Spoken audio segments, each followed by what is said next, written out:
Hey, everyone out there on the internet, all you legends in the chat. Great to see you tonight. First announcement, because you can kind of tell, we're going to be short 2 players this evening, but don't worry. We still have 3 terrific heroes here. You know them, you love them. Ian and Sidney both are doing some really amazing projects today, and it's going to take them a little while. So they may not be coming in tonight's show, but they will be here next week, and we look forward to having them back. Until then, let's do a quick round of introduction, starting with Mr. Michael Powell. Tell them who you are, who you're playing, and what your pronouns are. Hey, everybody. I'm Michael Powell, and I play the fabulous Rufa, and my pronouns are he, him, they, and them. Oh, and also Rufa is a investigator of some type and dances sometimes. All right, Kylie, let them know who you are, what you're playing, and what your pronouns are. Hello, I'm Kylie, or Kai, it really doesn't matter at this point. I play Shunibus, the Elven Ranger, and we both go by she, her. Awesome. And Sam, same 3. Who are you? Who are you playing? What are your pronouns? Hello, I am Sam Sterling, and I am playing Ichipuktan Papakui. She is the barbarian of the party, and our pronouns are she, her. Excellent. My name is PJ Megaw. My pronouns are he, him, and I am the GM of Edge of Legend and Nat 20 Productions, and I'll be playing everything in between. And now for the quick recap. If you didn't see Kylie's awesome job, I recommend go checking it out on YouTube after the show so you don't miss what we're about to do right now. But long story short, they had a moment with some horses and some carriages, and one of them flew, bottomed out real bad. It was really fun. Then they got to meet a little boy who has been kind of out and wandering for at least a whole day, banged up real bad. They healed him up, patched him up. They gave him the name of Joey because he couldn't remember his name. And then from there, they realized there was a town just a little bit down the road that seemed to have some weird rubble to it. They go there to find the place, but peacefully, what's I'm looking for?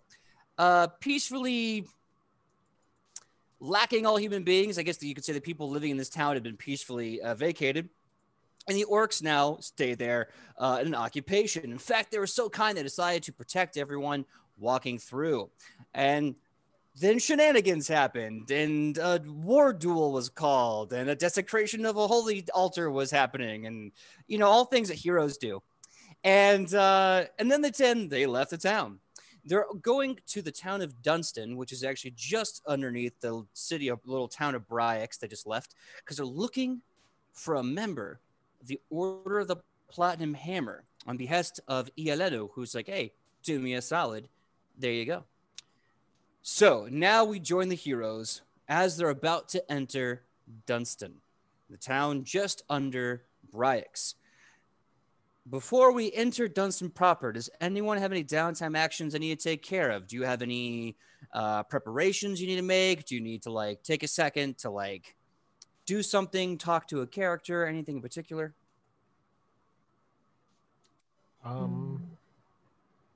Other than, I think, carefully approach the town just to make sure it's still occupied by friendly forces.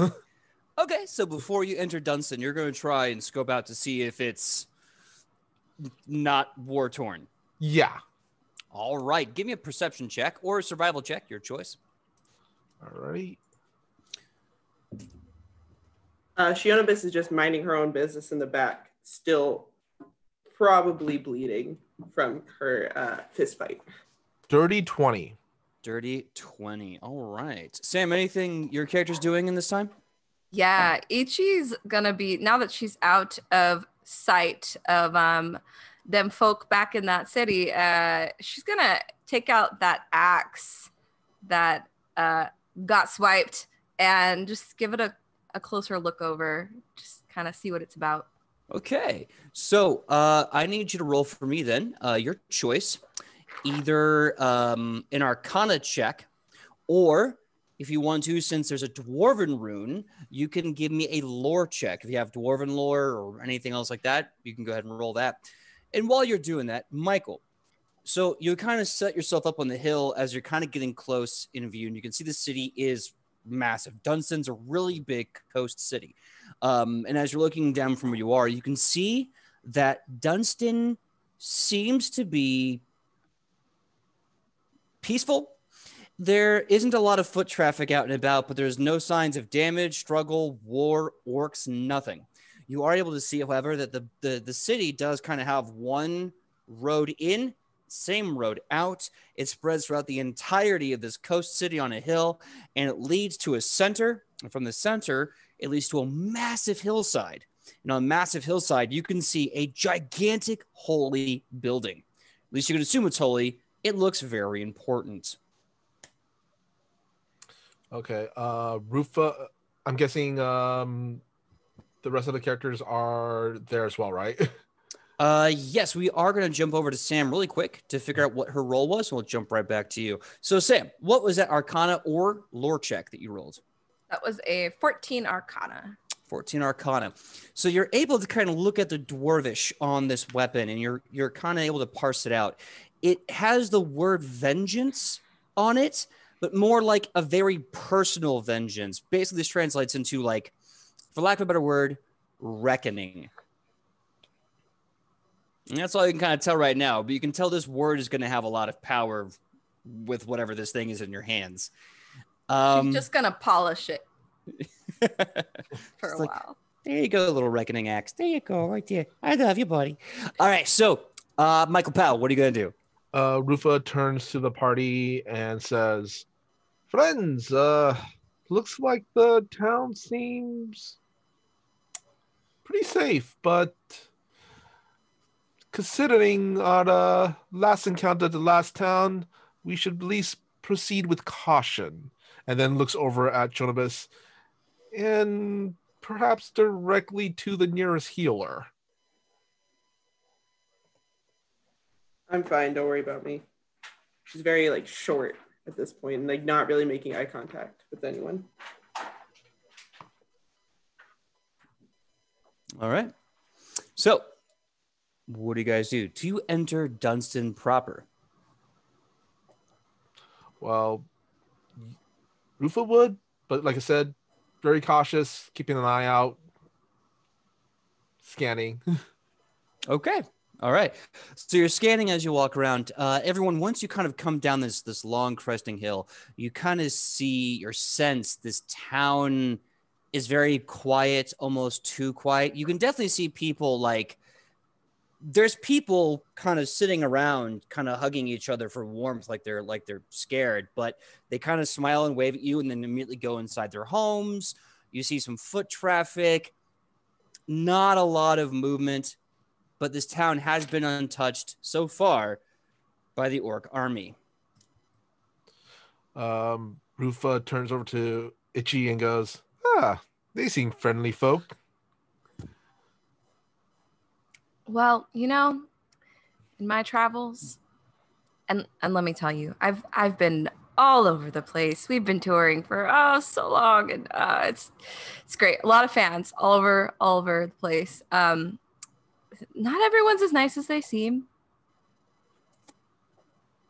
Rufa just nods and I was also keeping an eye out for like a healer shop or a hospital or herbalist, somewhere where one would get healing done. You aren't able to really see that as you walk through the city. You do see there's a giant well in the center. It's kind of this like slightly raised, but only about 3 to 6 inches raised off the ground, massive circular stone structure. It's probably about 30 feet in radius, and walking near it, you can hear the water slushing and echoing for hundreds of feet down below. It kind of has this really open air, beautiful kind of Grecian vibe to the whole city. To kind of give you an idea, the homes are built very squarish. They very clearly seem to follow the trail of the road. And really the only place you haven't been yet, from you can tell, is like the big building on top of the hill and a bunch of other kind of brick and mortar buildings are just following the road. Rufa looks back to the group and says, well, my Rufa's guess would be our intended person that we are sent to find would be up in that big house up there, but I'd like to get a little bit more information here about this town and its local customs. Wouldn't want to cause any unnecessary duress. So perhaps the local watering hole. If you're looking for a local tavern, I need everyone to give me a perception check.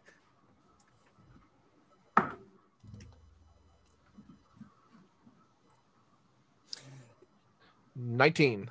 19 from Michael. Sam, what you got? That is a 17. 17. All right, 19, 17. Kylie, what you got? Also a 17. Okay. So looking around, you do see that there is really only one watering hole, and it is called the Town Well. It is a really large tavern, very similar in shape to the really large building up on the hill, but a lot smaller structure. As you are, if you decide, let me know if you decide to approach the Town Well. Yeah. All right. As you do, Michael, you had the highest perception check. You can kind of hear this really weird windy sound coming from the well. It almost sounds like and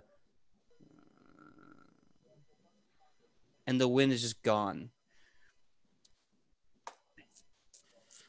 Rufa just looks kind of back and forth, and then looks over at the party and goes, "Did you hear that?" Ichi walks up to it and kind of listens in, and then says to Rufa, "Could I borrow you've got like a copper or something, you know?" Yes. Yeah. Rufa slides her a gold coin.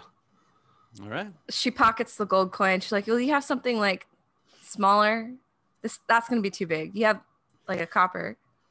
Really quick. I think the currency here it's all gold. It's all gold. You have like a rock maybe. Yeah, like a rock. Rufa looks on the floor to try to find like a pebble or something. Do I need to roll that?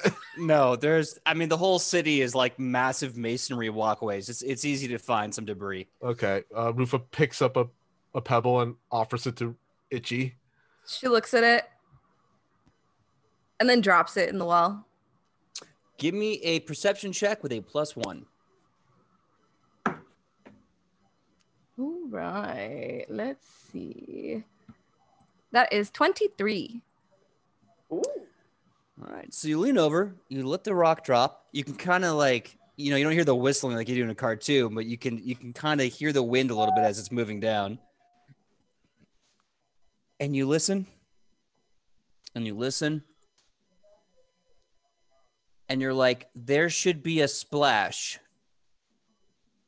But it's almost like the rock just stopped falling at a certain point. There should be a... Right? Yeah, that's weird. Well, maybe we can ask the bartender about that inside this tavern. Yes, let's get us some refreshments.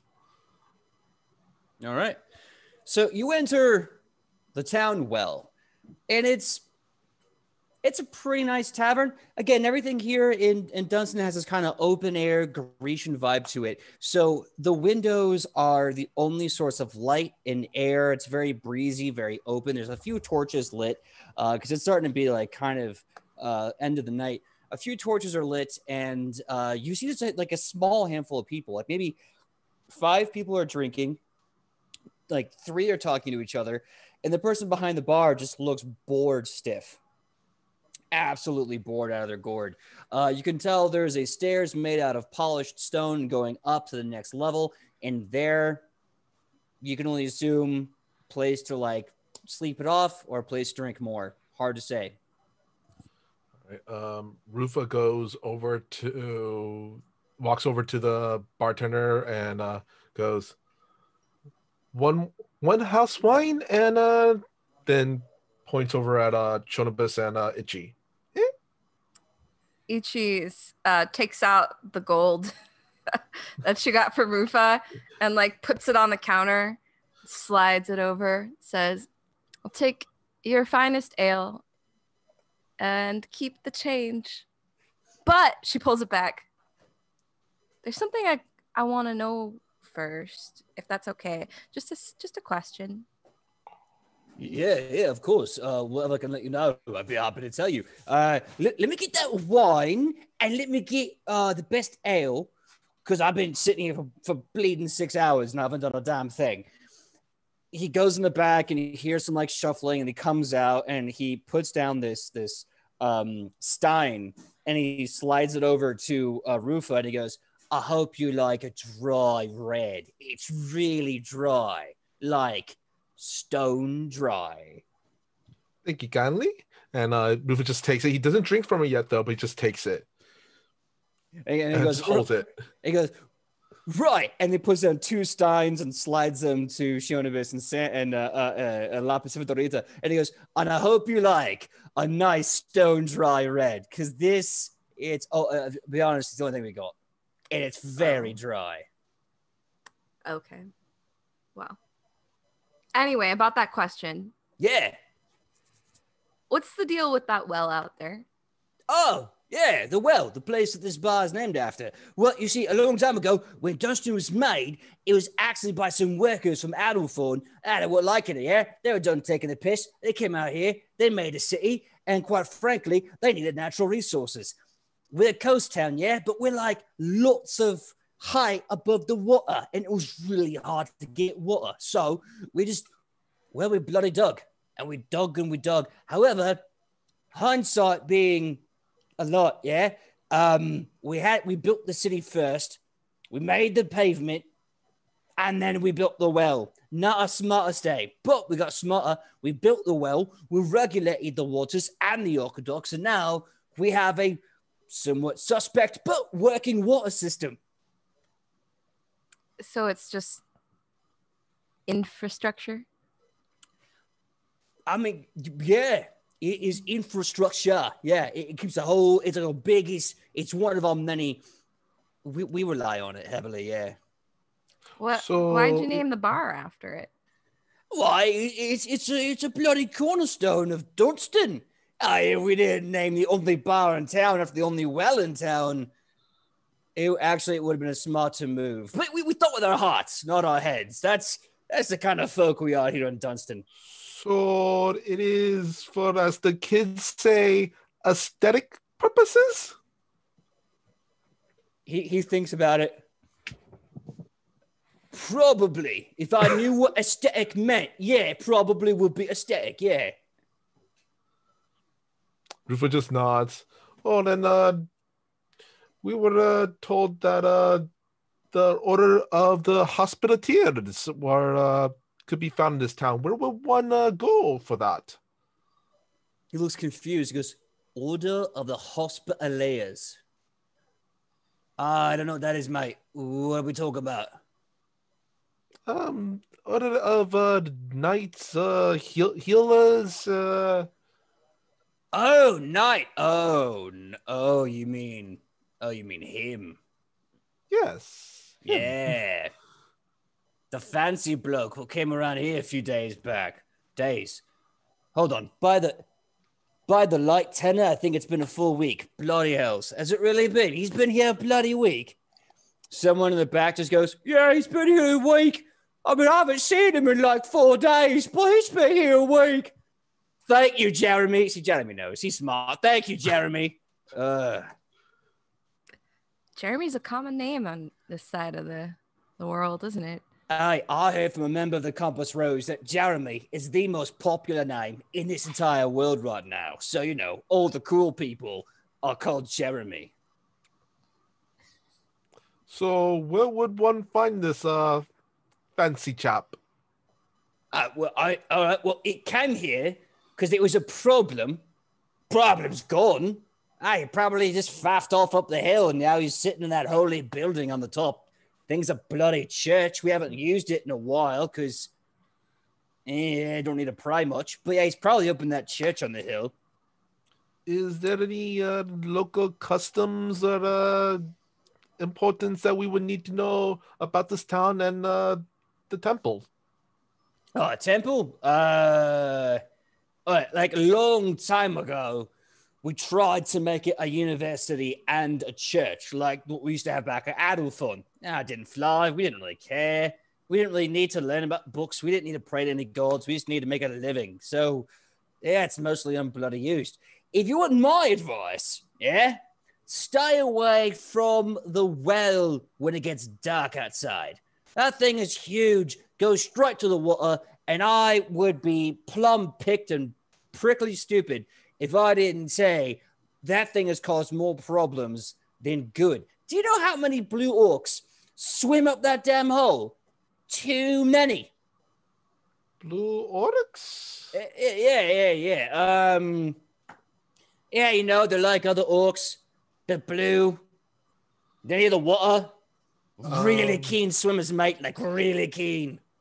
I'm wondering if can I roll like an occultism or something, just so, like, if blue orc is like a nickname for a creature or something.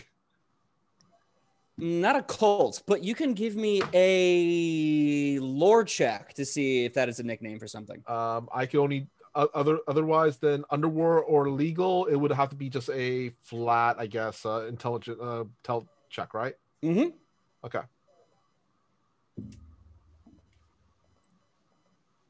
These are missing 22. orcs that no one knows where they are.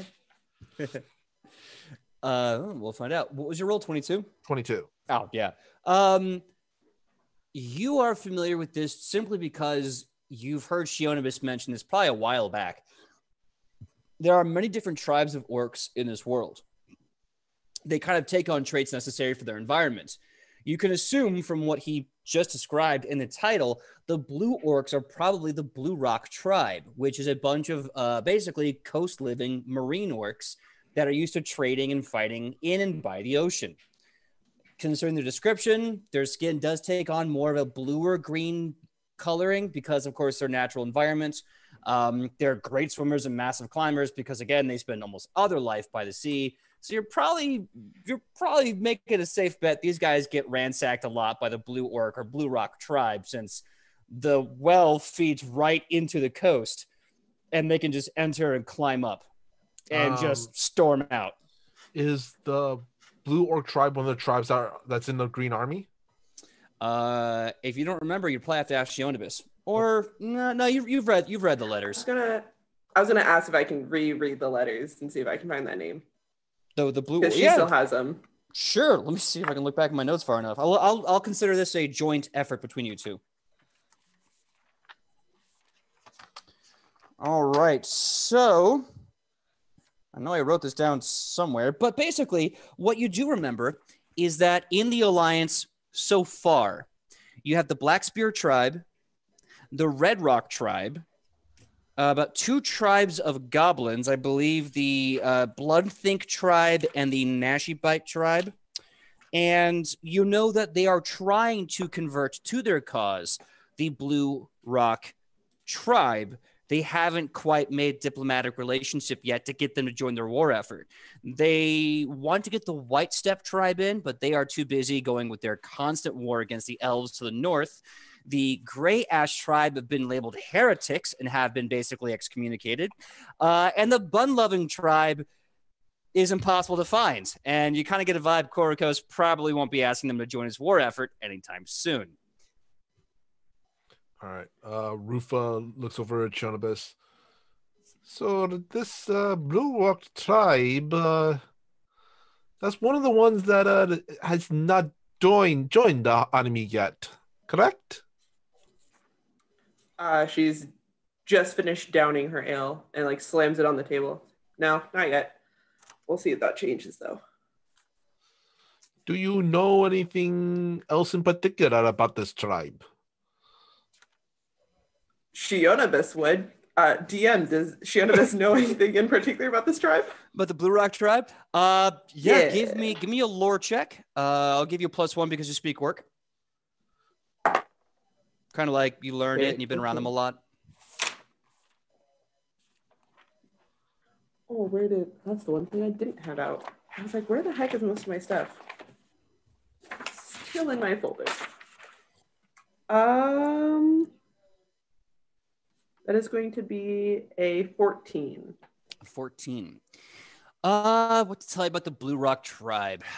Basically everything I've kind of already said about the Blue Rock tribe still resonates. You know that they are mostly coast living orcs that through living by the water and working with the water, their skin has kind of taken on a blue-green hue as opposed to a darker green hue. They tend to have longer arms and thinner frames for swimming. They're amazing swimmers. Hunters, raiders, warriors. They're also probably the only orcs that actually engage in trade with other people of the world. They're traders. You've heard rumors about blue orc battleships, but you think it might be just a pirate rumor of another band of pirates that orcs may have fallen in with. Hard to say for sure. Perfect. I relay all of that to Rufa while I frantically write notes. Rufa nods and goes, so, yes. So, do you think we should be worried about these Blue Rock fellows? Here? I don't think they're necessarily a big concern, though nothing that we still shouldn't keep an eye out on. True. But until it happens, I don't think it's much of a concern. GM, out of character, what time of the day is it now? It's probably getting to be about 6 p.m. at night, 5 relatively p.m. at night. speaking. So Rufa looks at the party. So we have a choice. We could go up to the temple now, run the risk of perhaps an evening raid by these Blue Rock fellows, or stay for the night here in this wonderful. You have rooms, right? He looks over at the bartender. The bartender kind of gets wide. I goes, oh, yeah. For 1 gold a night, you can stay in one of our many lavish stone beds without any blankets or pillows. So, friends, Yeah, real lavish. What do you want to do, my friends? I'll kind of like out of the earshot of the bartender, kind of like shuffle everyone aside and say, so aren't those other orcs like for sure coming here soon? True. We should perhaps warn the town of the other town that's occupied by the orc forces. Yeah. Do you remember how long they said they're coming? Like tomorrow, 24 hours? How long was it? Do you remember? I thought it was like 2 days. 2 days? Yeah. But like some time to prepare. How many days did it take for us to get here? You're about to end this day and probably start day 1. Okay. So 2 days, right? So that's one more day? Mm-hmm. Yes. We should perhaps warn this town about the oncoming onslaught of terrible orcs. Yes. And at least this town, they're at least more polite than Ashenford. Yeah. I don't really want to talk to that fancy guy who apparently everyone thinks is a jerk. You know what? You never judge somebody until you meet them. Yeah, but it sounds like we're gonna have to do it. True. I mean, we did sign a contract, so. Oh yeah. Yeah. We get paid for that. Let's find him. Yeah, find him. Warn the town. Find him. Get out. True. Keep going. Rufus just holds up to the party, goes 1 minute, and goes over to the bartender again. So, this town, does it have a mayor, a city town council, or a person in charge? I mean, we have a. What we have is basically like a collection of unions that meet up with one union representative for a small hearing up in the holy building, which has been confiscated because of recent activities. So, no.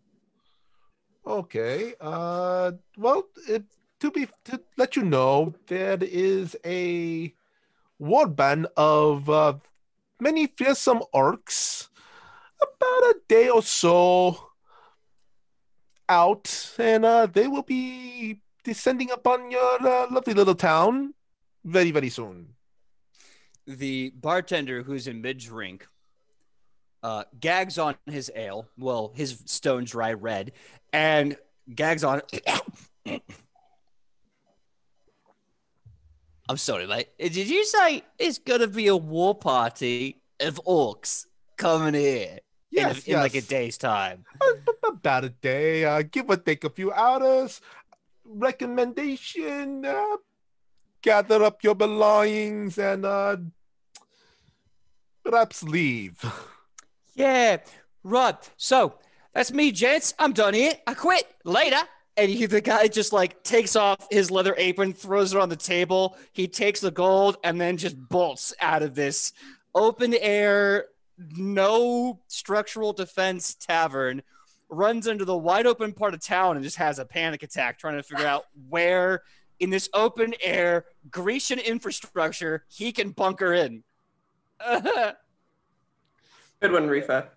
Rufa is gonna move over behind the bar, pour a couple more drinks, and looks over the party and goes, I guess drinks is on the house.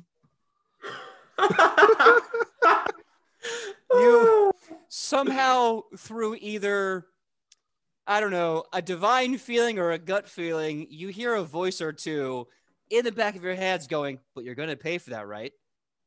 And the other voice goes, because you know what? I'll be very disappointed in you if you don't pay for those drinks that you take. Rufa's like gonna be like to the Morel voice. and Alona, and your shoulder. You have two shoulder angels, and they're the paladin and the cleric that aren't here right now. Rufa kind of like There's looks at the Shionovis, just like, imaginary do it. angels on his shoulders. But it's free now, and the proprietor is gone, so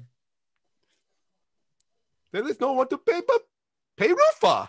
This is now my bod. This is now Rufa's bod. Rufa would name this Rufus. Oh God! I think Ichi is like kind of like she can't decide whether Rufa is like brilliant or like a little socially dense.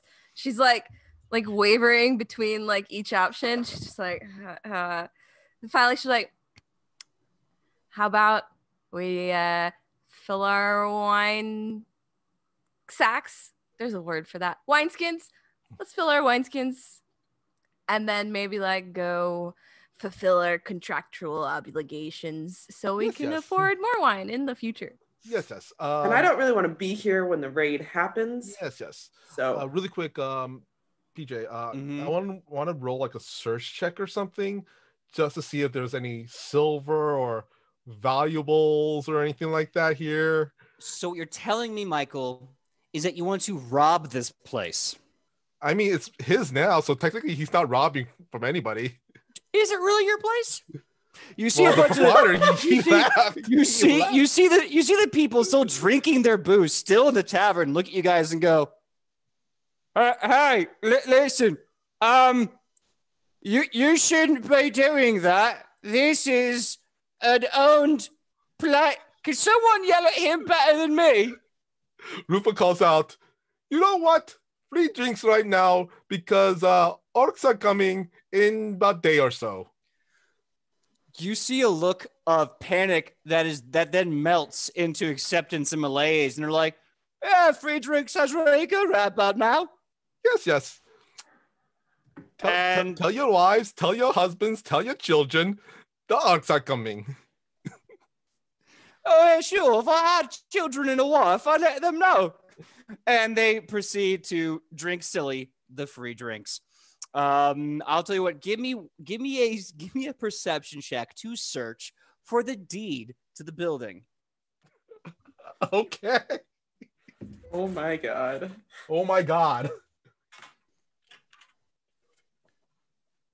27.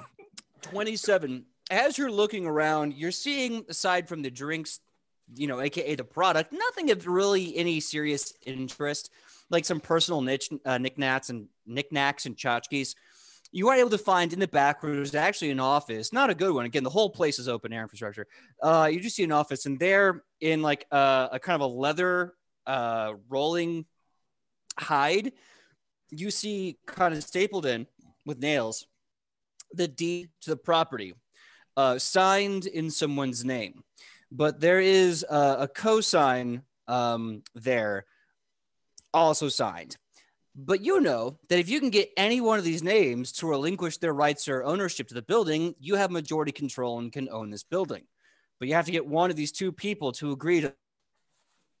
Okay, Rufa knows this. He will take the deed and pocket it and just kind of says to no one in particular, I always wanted to own my own business. Oh, Rufa always wanted to own his own business. Yeah, I mean, it's very traditional in tabletop games for the players to go hands in on a business. Why not be the only bar in a very obscure town that gets constantly raided by orcs? Hey, technically, I would be a landowner and owning land, not too bad, not too shabby. True. Before it gets raided. Yeah, but still, until. I think Ichi kind of like slides up to the bar with like Rufa behind it, like sticks out her drinking vessel. Rufa kind of he does that long pour. As he does that, she's gonna say, I did think was it not your idea to avoid causing panic? I'm not sure if it was your idea. Was it your idea? It wasn't my idea. Rufa's idea was to just make sure that we still have our body parts and blood stay on the insides of our bodies. Okay. I think you're doing all right. These people here, so maybe wine is the key to avoiding panic. That one guy's not doing so good. However, if you want to keep your job as a bartender here, we might need to prevent this city from getting raided by orcs. True. And Rufa would not be bartender here. Rufa would delegate this to other workers, and he would be silent partner, a semi-silent partner. Perhaps you could create a stage here one day, and we could have performances, and maybe even a ring, a gladiatorial ring, maybe. Ichi's eyes just light up. She's like, yeah, could call it like the Well of Pain. Yes, a very good name. That could bring in the revenue. Chionobis immediately steps in and goes, hey, focus. Find the guy, get out. We still have to travel south. Rufa just does that. All right. And he, like I said, he puts the deed in his pocket just in case, and fills up the wineskins of everybody. And all right, shall we be off? Chionobis is already out the door. She's all right. Forget this.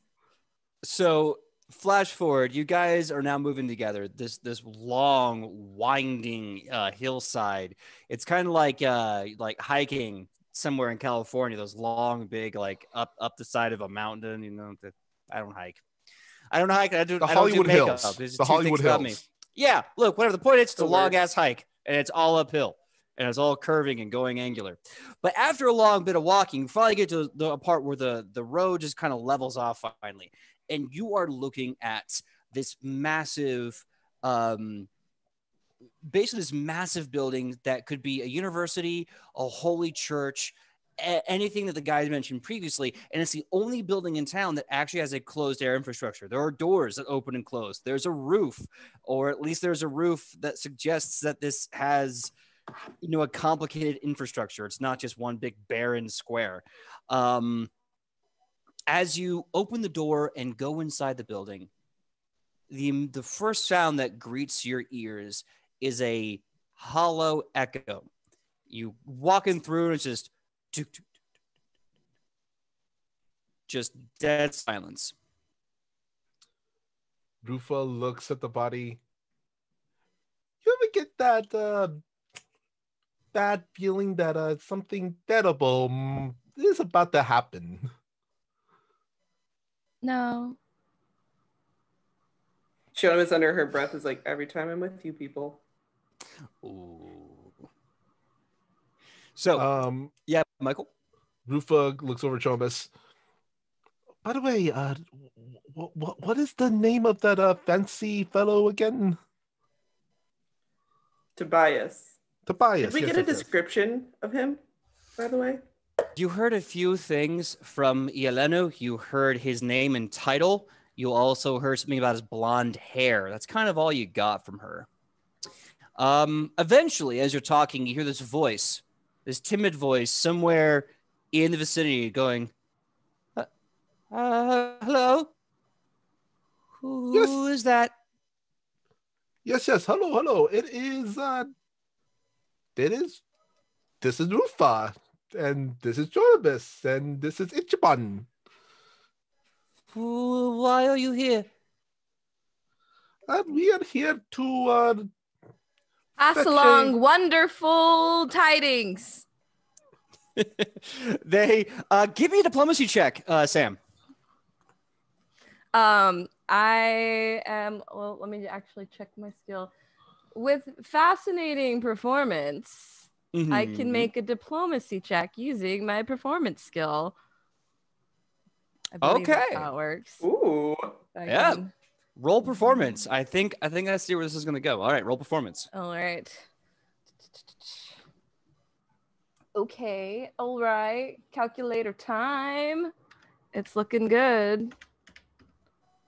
Ooh, but I don't know how to use a calculator. Oh boy, that's really bad at using a calculator. At least I could sing a song about it. 24. 24. So you do your grand salutations. You do that whole thing, and then off in the distance it's a little dark. You see basically a candle gets lit by a long match, and you see two armed paladins just like, yay. And they're looking at each other like, oh, we've been bored off of our gourds for 5 days. This is awesome. Yay. Oh, thank you. Thank you. I am Ichipoktan Papakui, better known as La Pacificadorita. You may have heard of me, or if not, don't worry, you will soon. Take me to your leader so we can arrange a performance. So one of them goes, I've heard about you. I followed your exploits in the World Wrestling Magazine of Entertainment. Yes, I know, but yeah, you're the 5-time winner of the Off the Rope MVP rookie. This is it's Circle of Life. Oh my goodness. And then the other one goes, no. We're under strict orders to guard this building. We're not supposed to alert him. Oh, come off it, Jeremy. Look at them. They're here to entertain us. No, Steve, no. Ichi pulls on a string around her neck. She has a quill that's just always there. And she's like, well, I am signing autographs for the next half hour only. All right. So give me another diplomacy check. Okay, that's not as good. Can I aid her before you say? Can I aid her? Would that help? Yeah, if you want. Yeah, if you guys want to aid, roll the same check, and if you make above a certain DC, I'll give her a bonus. Nah. 19. 19. Okay, so you get a +1 from Rufa, and Shonibus is like, you got this. You're good. Okay, so that's a 12. All right. So the one who's really excited, Steve is like, oh, come on. Listen, I still have my World Wrestling Magazine for Entertainment in my bag. Listen, I'm sure he might be a little mad, but Jeremy, this opportunity never comes around. But we swore an oath. I swore an oath to my God, not that little bastard. And you just see Steve just running off. And this other paladin holding the candlesticks is like, bye, Steve. Well, that's Steve done. I suppose I should show you where he is, yeah? Yes. Okay. But listen. If you talk to him, me and Steve, we never told you he was here. We never did anything, yeah? I want to make sure we're talking about the same person. Who is here? I never said because I took an oath. Not. But you're an important person. Can I use my what's that? My methodology interrogation ability called pointed question. If you can think of a pointed question to ask, yeah, go right ahead. Okay, Rufa looks over.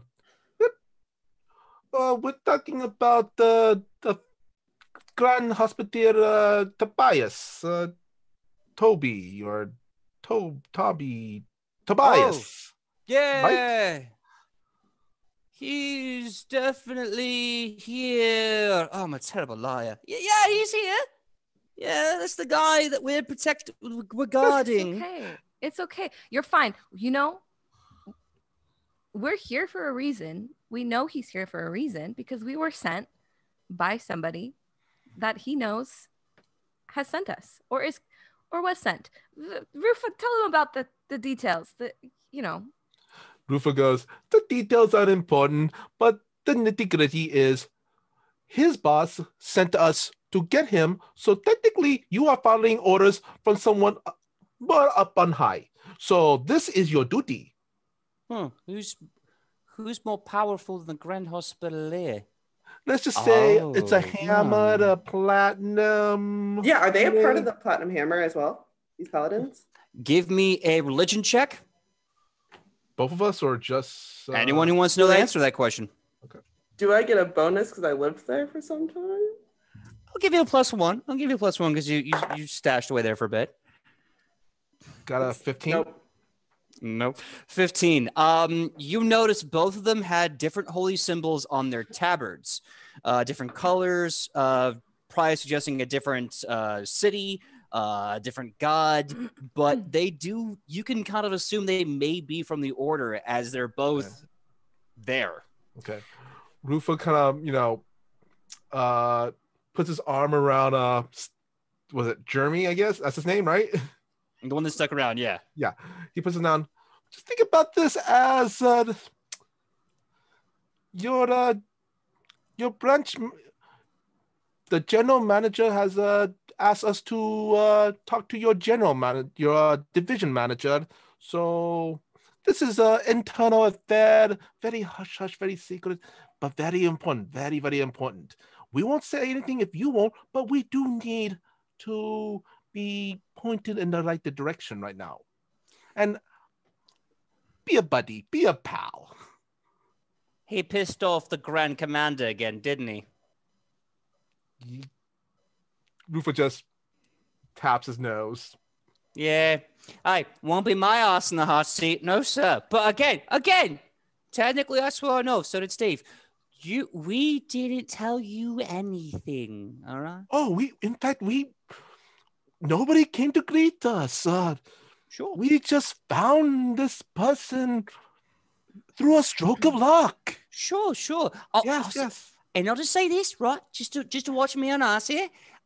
You're gonna go down that way, yeah? Because it's the only way you can go. And if you should happen to see a very large set of double doors, I mean, you never know what might be behind them. Should we knock, or should we just barge on in? His face suddenly gets very very serious and very dour, and he says, "You knock 3 times." Three times. Three times, not once, not 4, 3 times. 3 times. 3 times. 3 yes. times. Yes. And should we say anything special? Little nope. How do you do? Nope, just knock 3 times. 3 times. Rufa thanks you, and Rufa saw nothing. So go on your way, and we will be sure to Ichibano to sign your friend's magazine on the way out. Oh, well, just in case. She pulls out some parchment and just signs 2 pieces of paper, and it says La Pacifica Dorita Ichipokan Papakui in like incredible flourish. And at the bottom, she like scrawls in really bad handwriting, just because that's her when she's not saying her name. That's what it looks like. 1 free ringside ticket to next performance, and she hands the 2 copies to him. Rufa kind of leans over to Itchy and whispers, "Next time, should really make it a limited edition and perhaps an expiration date." Okay. Yes. Next time. Barnabas is going to start walking. All right. Goes on follows. So Shionamus leads the way.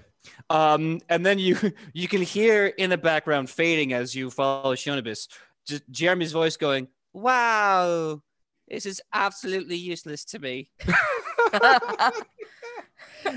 So you eventually get to, as Jeremy described, these massive ornate double doors, gilded, heavy, well-polished, well-kept oak door, like wooden doors that are somehow hinged into this like marble infrastructure. It looks glorious. What do you do? Roof strolls on over the door, knocks once, knocks twice, then looks over the party, waits a moment, and a third time. There's an awkward pause. A very awkward pause. Maybe 30, 45 seconds, almost a full minute of waiting. Suddenly, you hear Sherman's like, do you want to shoulder tackle as you wait?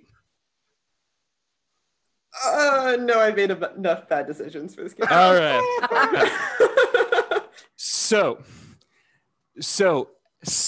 after about 30, 45 seconds of waiting, suddenly you hear the twisting of latches, the sliding of chain locks, and then you turn the lever, or you see the lever gets turned, and the door opens up about partly the way in.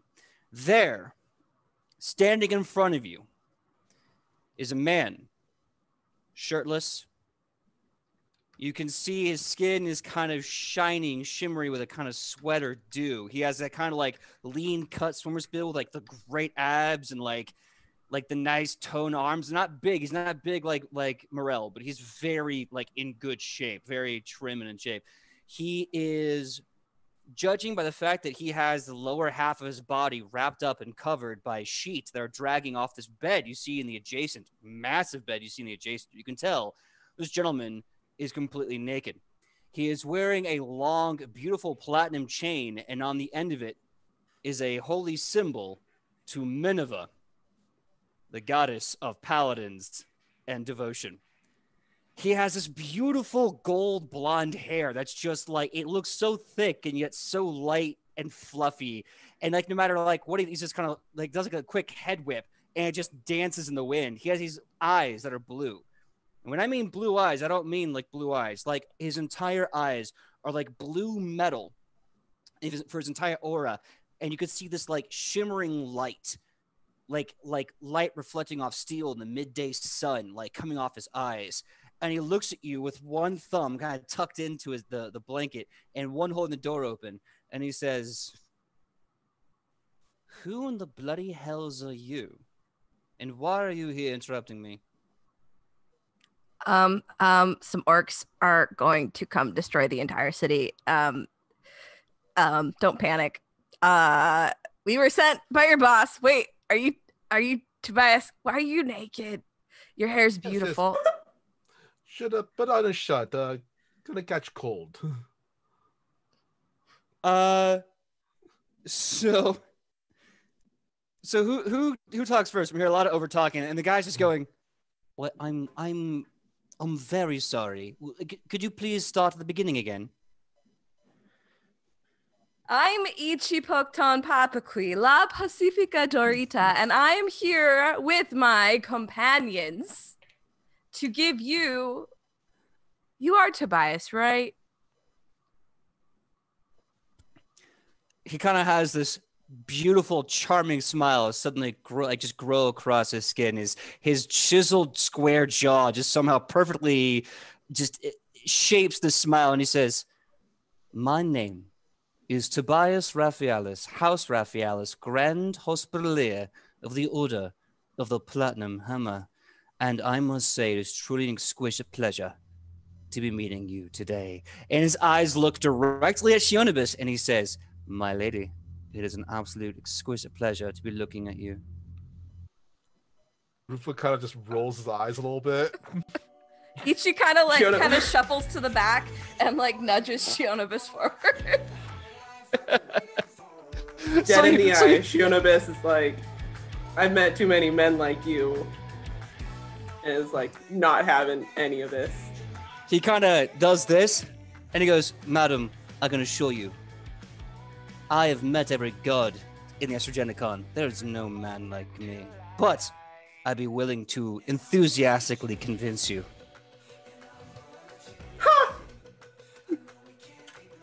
Iolanu sent us. Get dressed and let's go. "But why? You just got to my bedroom. Are we... Wait. Is this about the zombies?" No. I already killed all the zombies." What? "Yes, that's why I was called here. For the zombies. But I stayed for the... Wait, where did she go? Ah, look what you've done and bloody god. You scared off the tiefling assassin. She was a tiefling, yeah? I really like tieflings." Does this man just have an aura of K-pop around him? We're all getting there, right? You're definitely feeling this guy. First of all, this man literally glows. His eyes project this steely light, blue metal for his entire eyes. He's got this aura. And as his hair moves, like it just gets more and more golden like a halo. He's literally glistening and shining. He's completely naked. He's got this long, like, holy symbol dangling around his neck. And he looks at you, looking at him, and he goes, "Hello. Now, I bet you're thinking, how would it work? Well, I can assure you, little one, it works quite well."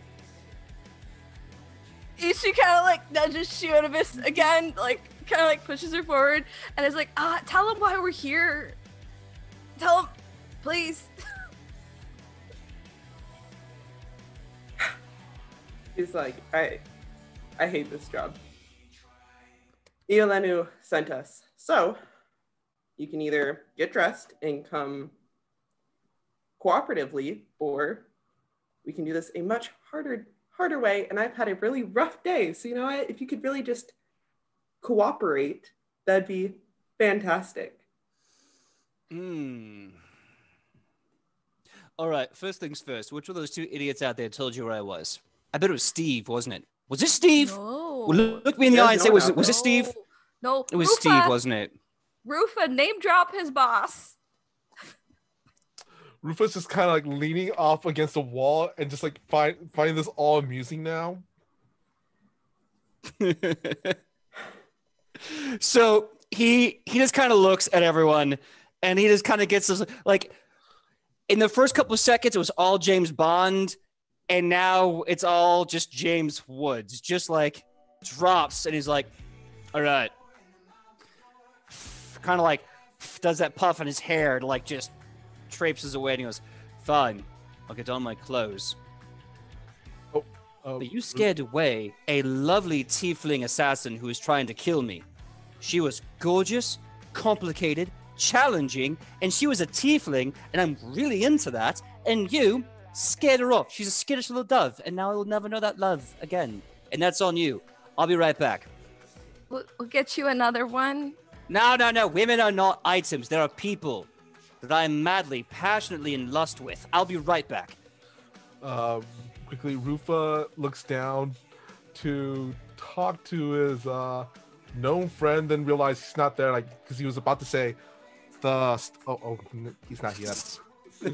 So Tobias Raphaelis of House Raphaelis, Grand Hospitalier of the Order of the Platinum Hammer, kind of huffs, closes the door, locks everything, and you can kind of hear him fussing with his like plate mail. You can hear like a dragging and clanging.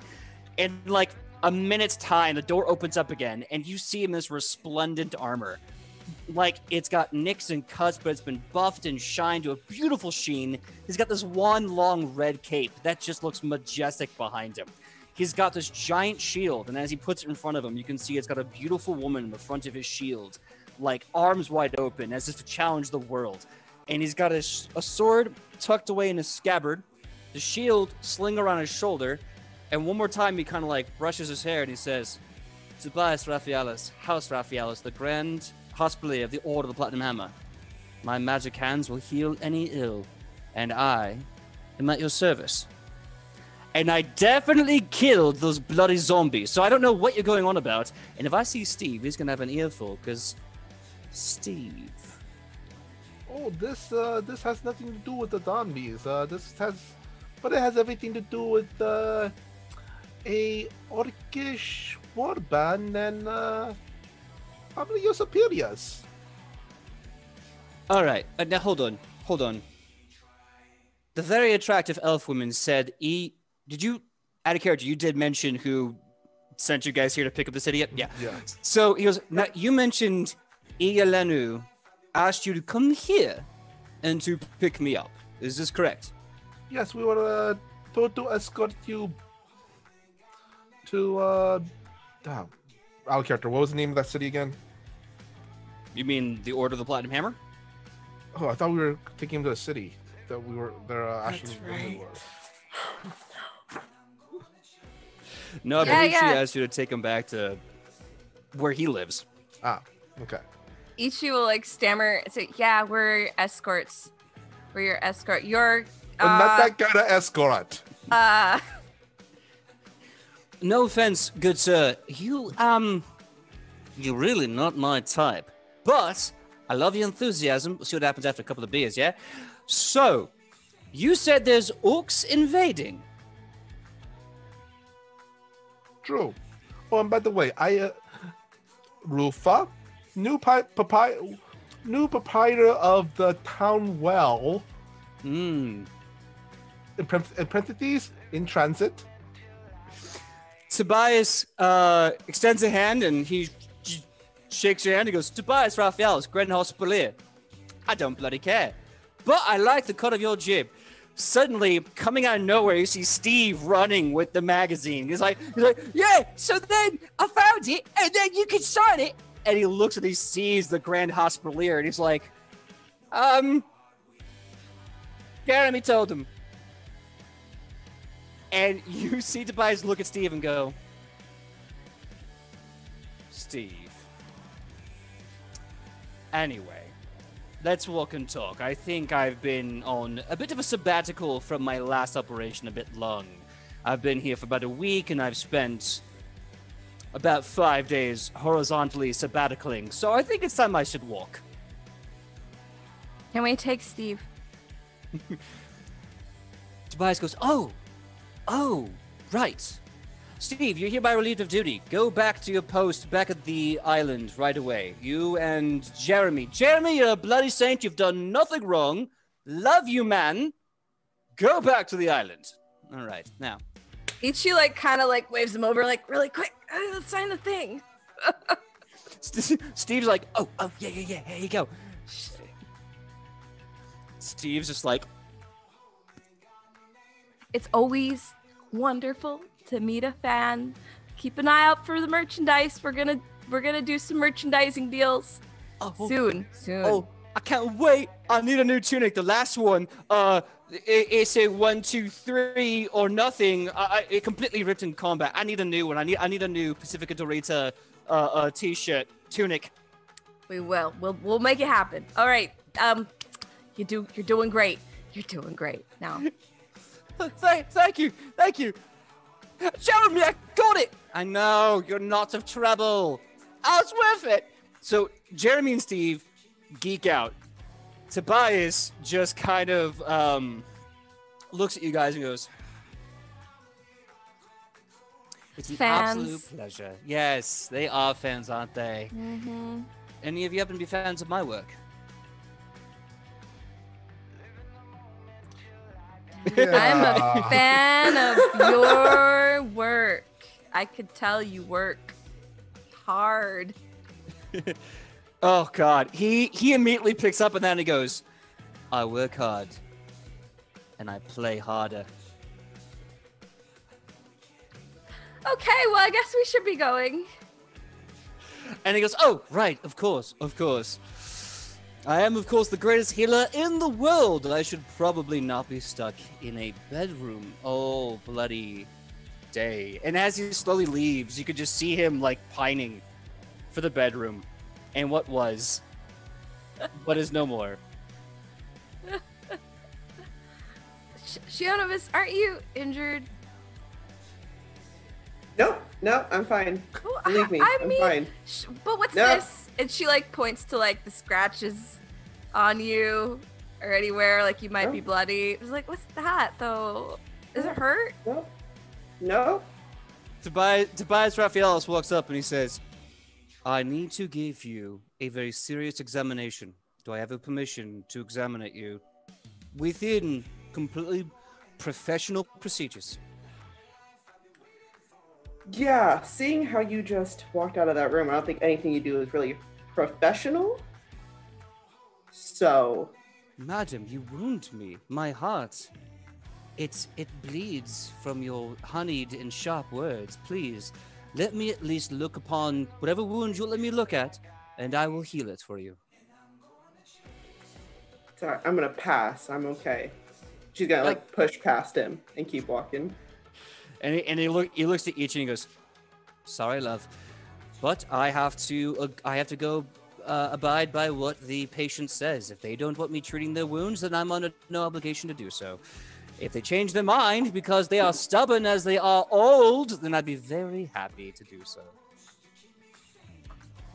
She's gonna turn around real sharp and just like daggers. Like, what did you just call me? He gives you the most invincible, stupid smirk, and he says, "I said that you are," and slowly turns and slowly walks, not even blinking. "You are as stubborn as you are old." And he's like now within punching range. He is right there. Is he wearing like a breastplate? He's in full plate mail.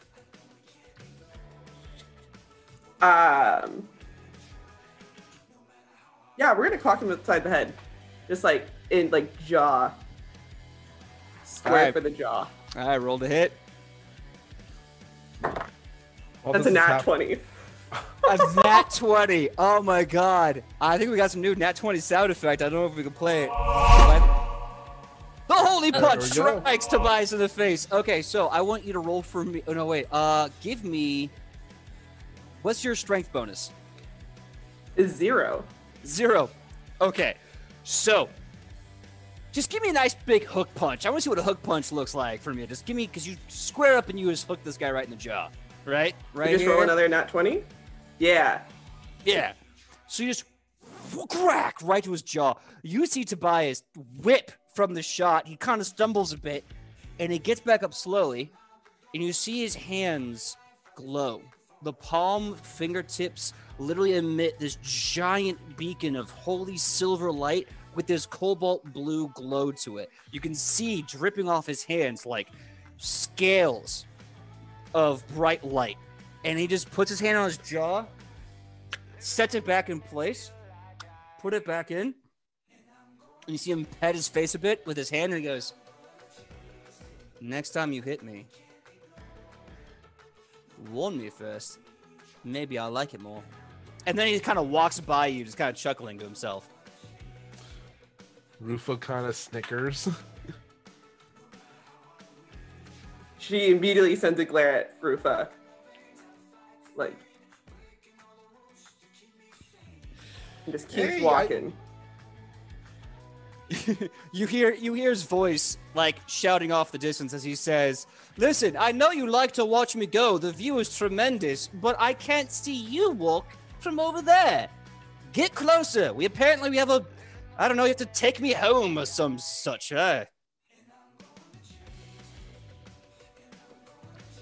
Rufa looks over to Itchy.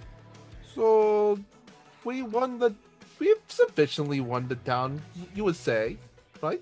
No. I don't think that's what we've done at all.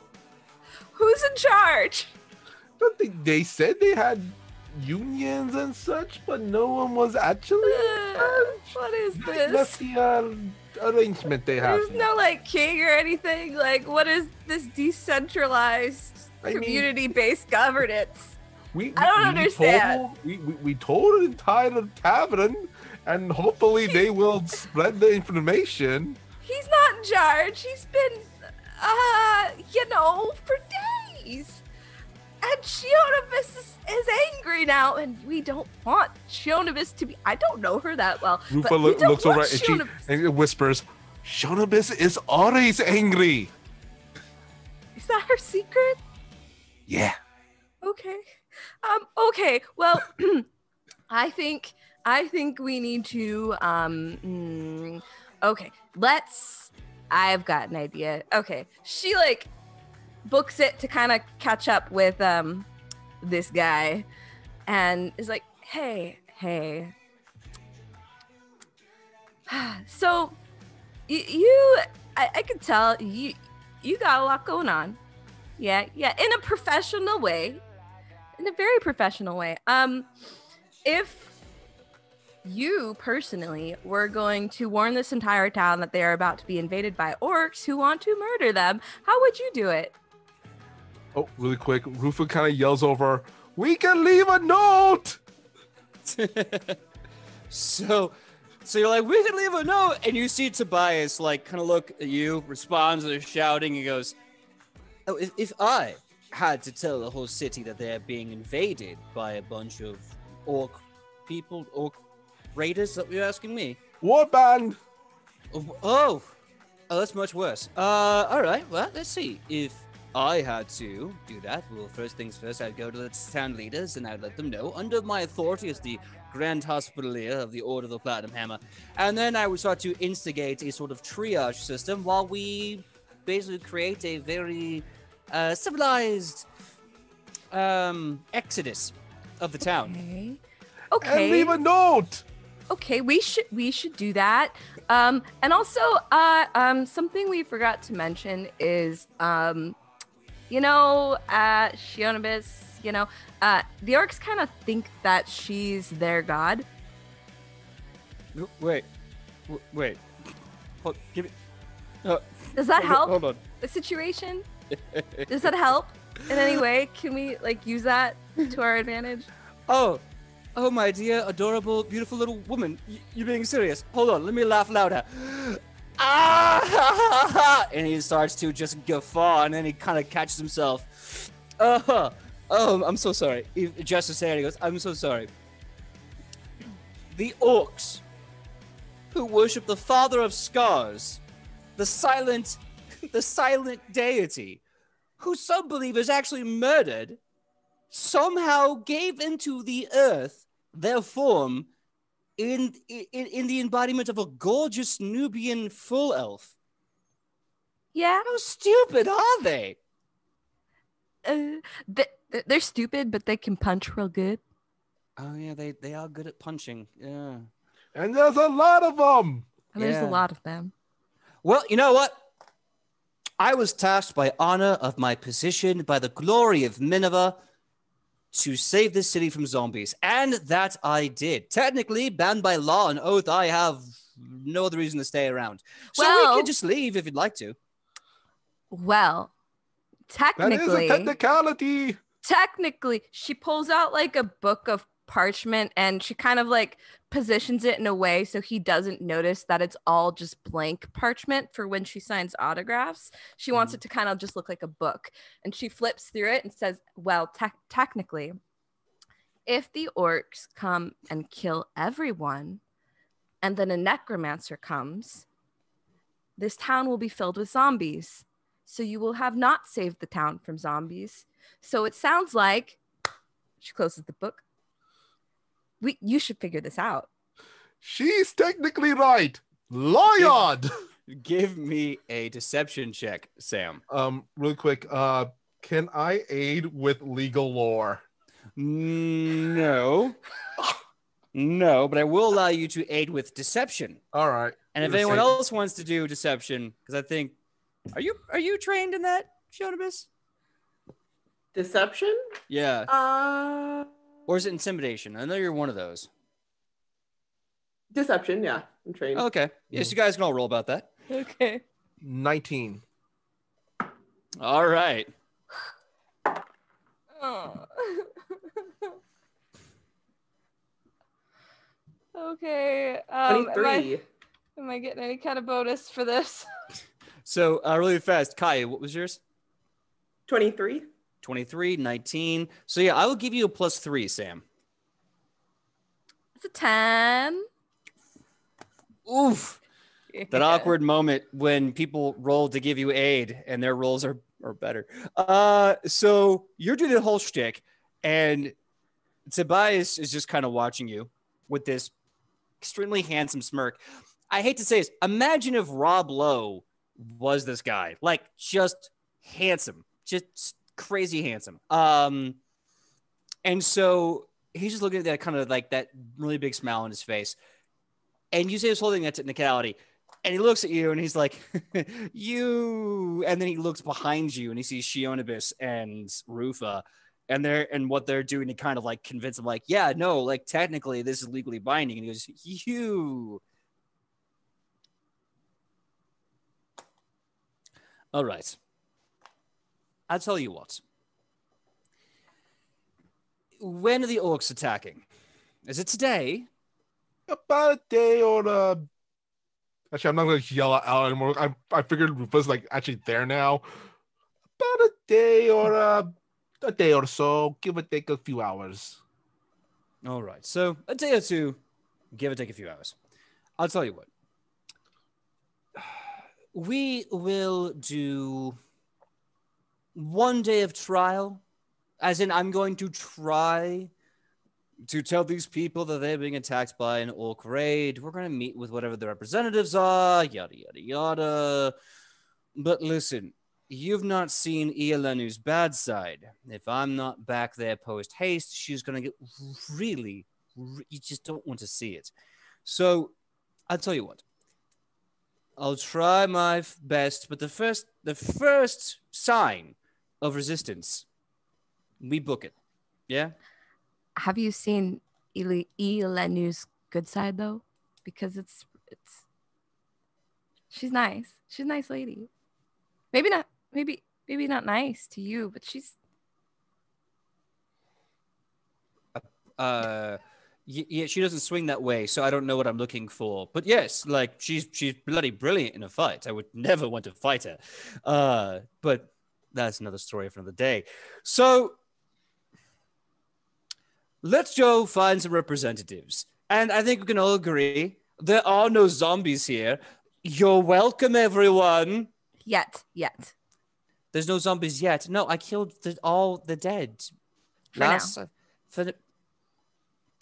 Okay. And you can see, like, he just kind of stiffens up and he's like, don't fight. Do not fight the cute dwarf in front of the beautiful elf. It's not a good look, mate. Just keep on walking. And he just kind of walks off, just talking to himself. Rufa kind of snickers. And then mutters, still say we should have left a note. So you're taking that long walk down the side of the building or down the side of the hill. You get right back to the place center, and Tobias has this moment where he goes, so that's what this town looks like. It's been days. All right, where's representatives? We could always go to my newly acquired bar. Where do you own a bar? Is it here? Right now, it is called Rufa's, but before it was called the watering hole or something or other. Rufa, you already did yell out to all of the bar patrons that they were going to be attacked by orcs. But you gave them alcohol, so they're good for now. Maybe we should try somewhere else. Oh, great. So my job's been half done for me. That is good news to hear. maybe like a quarter done. A 16th, 6 or 16th. I mean, what really is the population of this town? Well, someone's got to know math. Hold on, let me tell you exactly. He bends the knee, he takes a sword and shield, and you see him praying, and as he does, you see his eyes just beam like beacons in the night. Blue, silvery beacons, and you can see this kind of mantle, this ghostly mantle form around him, and then he stands back up and he goes, there are exactly 3,442 surviving members of the town of Dunstan. A few of them are away on leave for working in other forms of masonry. You could just do that for population data? Whenever I pray, it's one of the perks of being a really good paladin.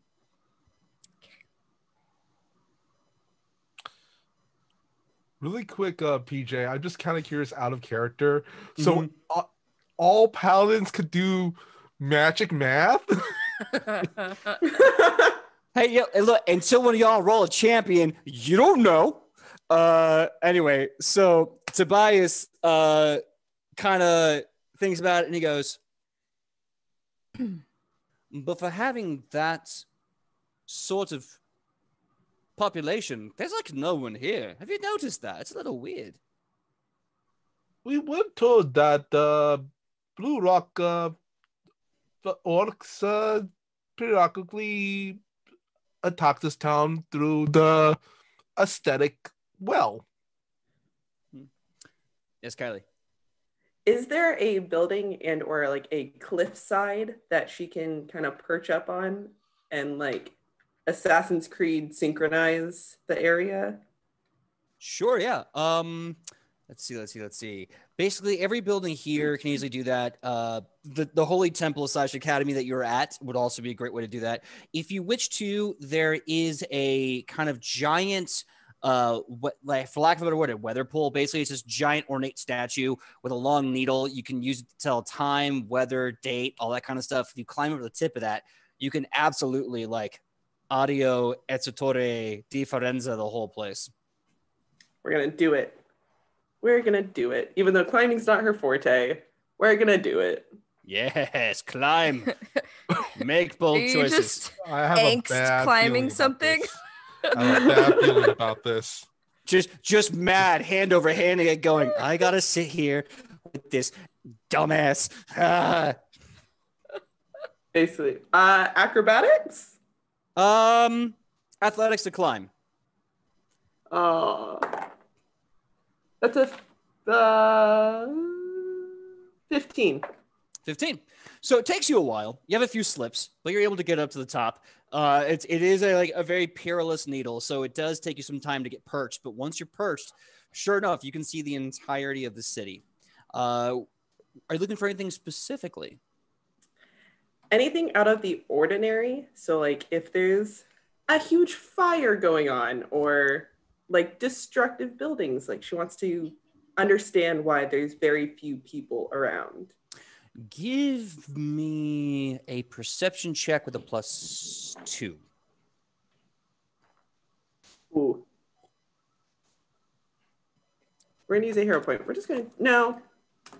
Oh, no. I should say for everyone, having met Tobias Raphaelis and not killing him and having some pretty funny moments and yes-anding all that nonsense, you all get a hero point. Yay! Just kidding, then I'm going to use one. Woohoo. That actually reminded me, and in my head, I was like, I should give me a hero point. This is actually going, no one's killing him. This is going well. Calculator. You said perception? Yes, ma'am. That's 28. All right, 28. So as you're looking around, you're kind of scanning the whole city from your perch, and you do eventually see that right around the well where you guys were standing at, where your team is now currently standing, there's this little road that kind of dips off behind the city and kind of trails off way down to like the perilous coastline below. And you can see as the road comes down and around to the very base bottom line of the coast and this massive cliff face this town is put on or built on by the coast, there is what looks like a giant collection of corpses. She's going to quickly climb down. As you As you do, you notice suddenly one of the corpses laying there gets quickly pulled off and out of view. This is Daltonshire all over again. I'm trying so hard not to make it Daltonshire, but it'll make sense, I swear. There's a whole bunch of bodies down by the coast that like corpses, like dead, like they're not getting back up. Rufa looks over at Tobias. The zombies you were talking about, you were referring to? Tobias kind of looks at you guys like, this is grade school stuff. He goes, yeah, do you not know how you make zombies? You have bodies. Clearly, there was a lot of people in this town at one point. They were zombies. They're not anymore. You're welcome. You did not occur to you to perhaps burn the bodies, cremate them so they cannot return or anything? All right, listen, let me give you a quick 5x6 here, little 7s on 7s on how the whole soul well works. Do you know what the soul well is, my friend? The soul well. Did anyone study the necromantic plane of the undead? Okay, so, this is day one stuff. All right, listen, we are here, yeah, let's pretend this plane that my hand is, this is the plane of the living. This is neutral, right? But just like a piece of bread, there's two sides. The living and the plane of the dead. Now, we have good planes, the good energy, the ones that the gods of the Astrogenicon give us, that wonderful stuff that when I lay my hands on a person's body, I give them life. And then there's that, like, the one below that's negative. Yeah, where all the other terrible energies of death and necromancy and demons and devils, negative energy here. Now, we're smacked up in the middle. If we're making a very delicious meaty sandwich, then congratulations, we're the meat. But on the opposite side of that meat, that's the realm of the undead. And just like the goodness comes down to us, the badness comes up to the undead. Now, the Well of Souls, or the Soul Well, is this massive place in the world of the dead that houses the very collection of the willpower of every once living person. When you die and you're not marked for the Astrogenicon astral plane, or you're not marked for whatever god or whatever you believe in, eventually your soul, your willpower leaves your body and just goes flittering about all useless like, and it gets absorbed and collected by the Soul Well. And that Soul Well is now currently, I believe the current king is Thane Animus. Thane Animus is the patriarch, the monarch that guards that Soul Well and the entire embodiment of the undead and their abominations. There's also the Bloodlords, and they're a horrible coven of assholes. And you have the Shadows, and you have the Flesh Heretics. The whole place is bloody gross. But Thane Animus, the current king, his job is to protect the entire embodiment of the willpower of our spirit. Now, if we are to burn the body, do you know what that does when all the souls that could ever be put in a corpse is encapsulated in a green, disgusting miasma? Bloody nothing, because they can put that soul into anything else. So go ahead, burn the bodies if you want to. It would stop them from being re-resurrected as an undead abomination, but it's not going to stop the green, flittery, evil soul that's in that husk from finding another husk or creating one by making a ghost go insane or possessing a living body and making them kill somebody. Look, it's a whole thing. It's a nasty, nasty exchange. Well, first of all, do not appreciate the cursing. Second, I would still, Rufa would still perhaps advise burning the bodies, not just because of necromantic shenanigans, but sanitation as well, especially close to bodies of water. Well, all right, so here's the other thing. I don't You have just anything. did not want to. Well, I don't have any fire. That's really what it comes down to, man. I have no fire. Little oil, little flint and steel. Not really big. Not really that difficult. Look at my toned thighs and ask where my pockets are. They're not on me, mate. You had 2 underlings. This is why you delegate. All right, next time I have Jeremy and Steve, I'll be like, "Oi, boys, we're going out for a walking. Make sure you get your flint and tinder, yeah?" I'll make sure to do that then. You did fire Jeremy and Steve. Shonibus, they looked like they were all unzombieing zombies. They were just like laying there. They're just dead. Necromantic shenanigans? I saw one move. That is not good. That is very, very, very not good. Now I want to trade notes. What do you mean you saw one move? Did it get up and seem to walk? No, it was like yanked. Yeah. Like the pile. And then it went whoosh and it was gone. And he goes, "Ha ha, ha ha." And he kind of does this gesturing laugh. He goes, "Ha, that is a mortal problem. That's not my responsibility. I killed the undead nuisance. This is probably..." Oh no. What did you do? Me, nothing. But what was about to happen is probably not good. Explain? Well, you see, the Well of Souls does hold necromantic energy, your willpower, once it leaves your body. But recently, we've been learning about something called goblin science, and we've been discovering some very unfortunate and almost like by cue, that horrible sound you've been hearing coming from the well grows louder. Really quick, Kylie, I kind of want to do a sync up thing with your character, if that's okay, with one word. Yeah. I want to have both Chonibus and Nufa look at each other and just in the same time go, "Bloblins." Yes. So as you're like, you look at each other, you're like, "Bloblins," the grows, and you suddenly see zombified blue orcs slapping their hands out of the well.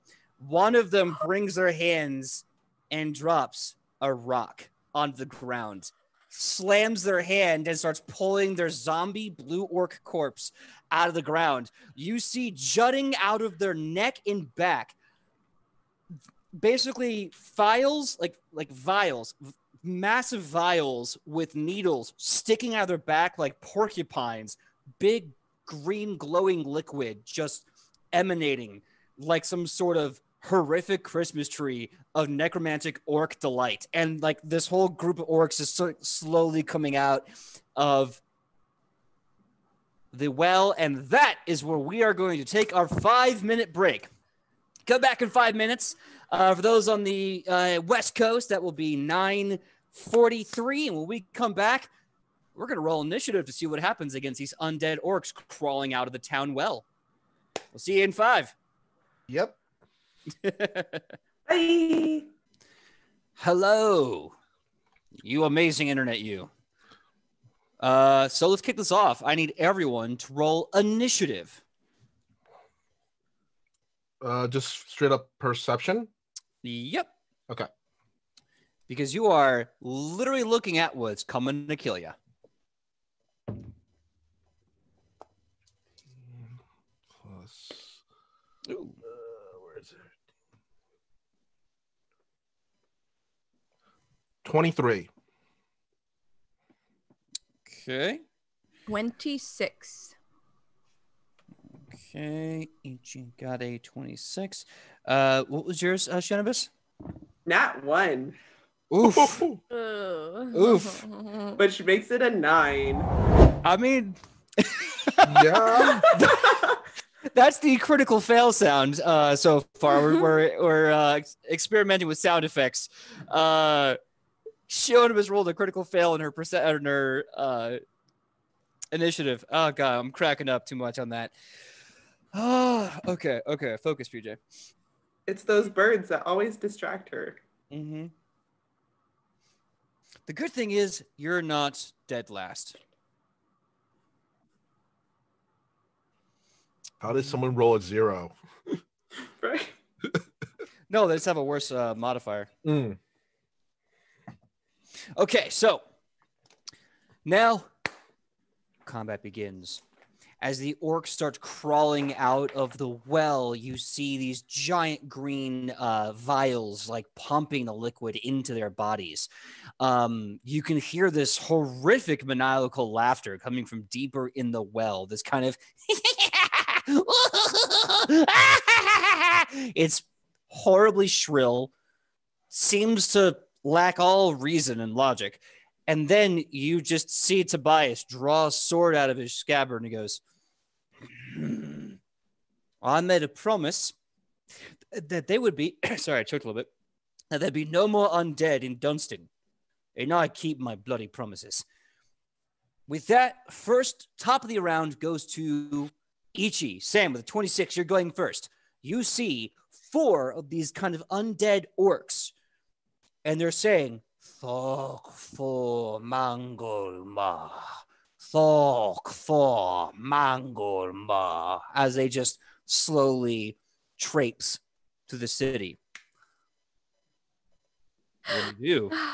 She seeing these not only orcs, which, you know, orcs and dwarves, they got beef.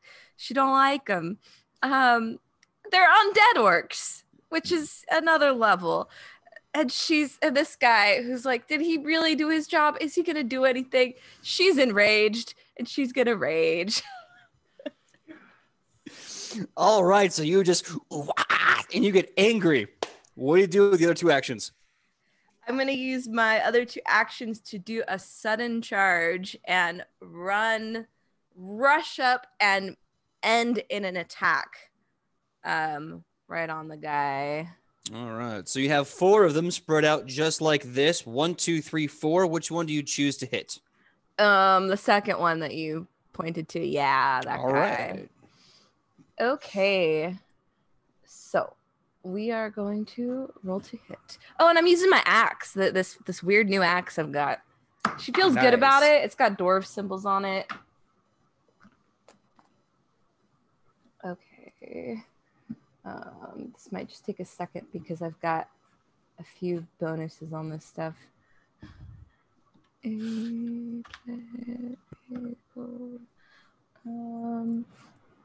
So my bonus for raging, let's see what that is. Do I have a bonus for that? I have a bonus for, 16. 16. Is that a hit?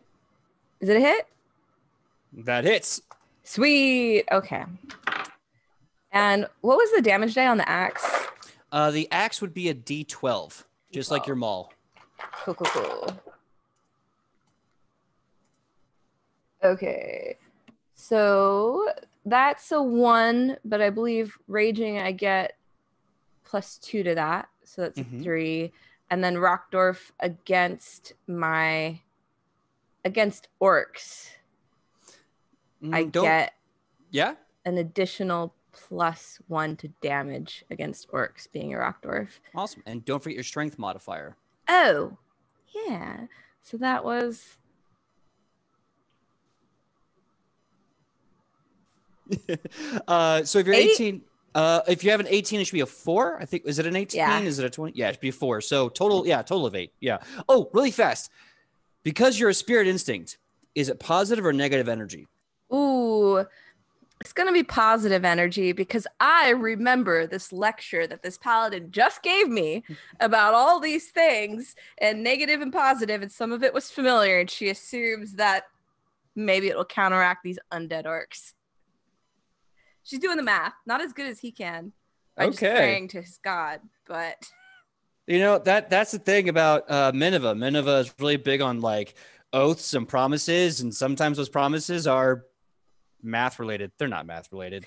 Okay, so you get angry, and you're suddenly just feel this holy energy, like the spirits of like El Phoenix start just pouring through you. And you run up and you slam your axe into this orc. The 8 damage becomes an 18 as you just rip through this corpse. Just it, like you can see the torso leave its body and land back on, and it's like, fuck for Mengelma. Like, horribly damaged, but showing no sign of pain. So that'll be your turn, and this guy is messed up for an undead. Tobias sees this, and you can hear him shouting like, "That's it, just like that!" And you see him rushing up beside you, and he kind of puts his shield out and basically just strikes with a sword. The sword starts to glow in the same kind of energy his hand did when he reset his jaw from Shionabis's punch. And let's see, he rolls to hit. That will hit. Now we're going to do the other stuff. Why could I not find a D8 to save my life? There we go. All right, for full damage. Okay, so as he runs up, he sees your hard work. He sends his sword into the body, and you see as the sword collides, it hits a shoulder, splits the orc in half, and the orc just kind of loses his arm, the upper body kind of like you just slices apart like a really bad burrito. Just it all spills out, and as he drops to the ground, you can see that same horrible green liquid just pumping and oozing into the floor around your feet, and you can see Tobias looking at that, and he's like, "That is bloody disgusting." That'll be his turn. Next up, Rufa. All right. So what is it? So there's 3 out of 4 of these orcs remaining, right? That's correct. 2 is dead. You have 1, 3, 4. And they're all kind of in a line or something? They're kind of spread out. So you have the one. It's actually they're shaped just like this. One is kind of far off to the left. These 2 are closely grouped together, like that. Okay. About maybe like let's say 5 feet apart, 10 feet apart. And the one Itchy brought down health was number 1, right? Or was it number 2? Number 2? Oh, yeah. Okay. All right then. Which is the one like right in front of Chonibus? Will you say? There isn't one in front of Chonibus yet. They were coming out of the well, so they're closer to Tobias and Ichi. Okay, well, this is what I'm going to do. Hopefully, when Kylie gets back, because I want to help her out with some flanking. Okay. Rufa's going to whichever's the ones that's kind of closest to Chonibus. Devise stratagem using athletics because I have athletic stratagem. Mm-hmm. So, and it's free because I'm guessing because this is part of the Green War and that's my open case. Right? Sorry, say it again. Oh, +1 because it's part of your case. No, I was going to say I could use it. It's a free action because it's my open case. Yes. Yeah. All right.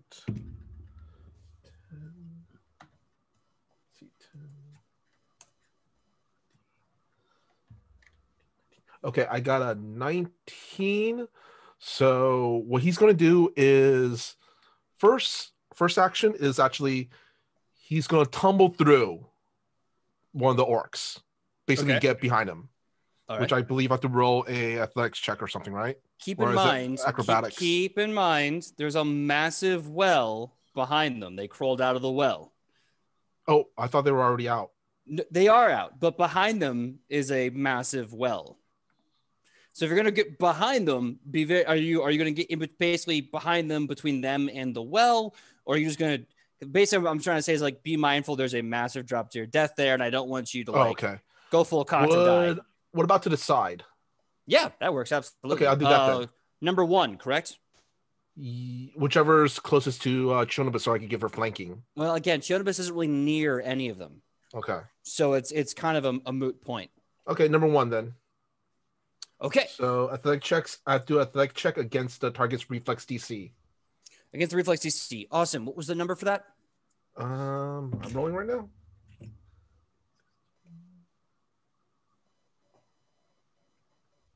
$21 to tumble through. Oh yeah, that easily overwhelms their reflex DC. Okay, and then using my devised stratagem athletics, that's where he's going to trip him. That's the second action. Okay, so that's a 19. 19, yeah. So you're able to get through his space to the far right of the far left of number 1, and you whip him by the ankles and you pull him up. Yep. So he's just like, and he is now prone on the ground. And my last action, I'm going to just I'm going to take a penalty for a multi-hit and just hit him with my Scorpion Whip. Okay, cool. Go right ahead. What was second attack penalty again? -4, right? Yeah, if you're attacking again, if it's an agile finesse weapon, it should be a -4. Okay. That's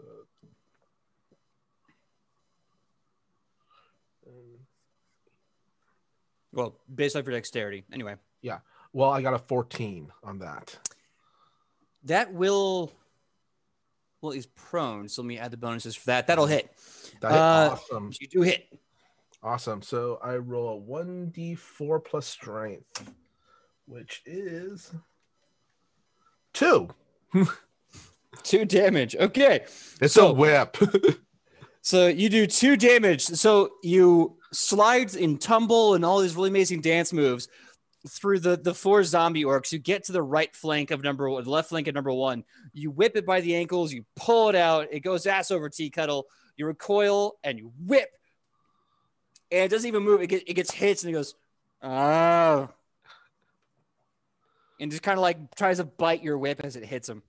But you've killed one. You've knocked one prone. These 2 are over here doing nothing. It is now providing flanking. You suddenly hear that mad cackling getting louder as suddenly coming out of the hole in the ground, the big well, you see what looks like a giant pulsing, throbbing green gorilla, like literally a gorilla. But you can tell from its head and its long ears, this is a goblin. And this goblin comes out and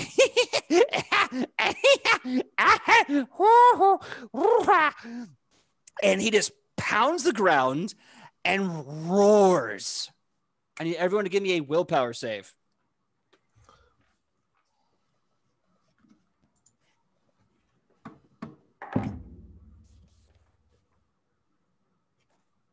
$21.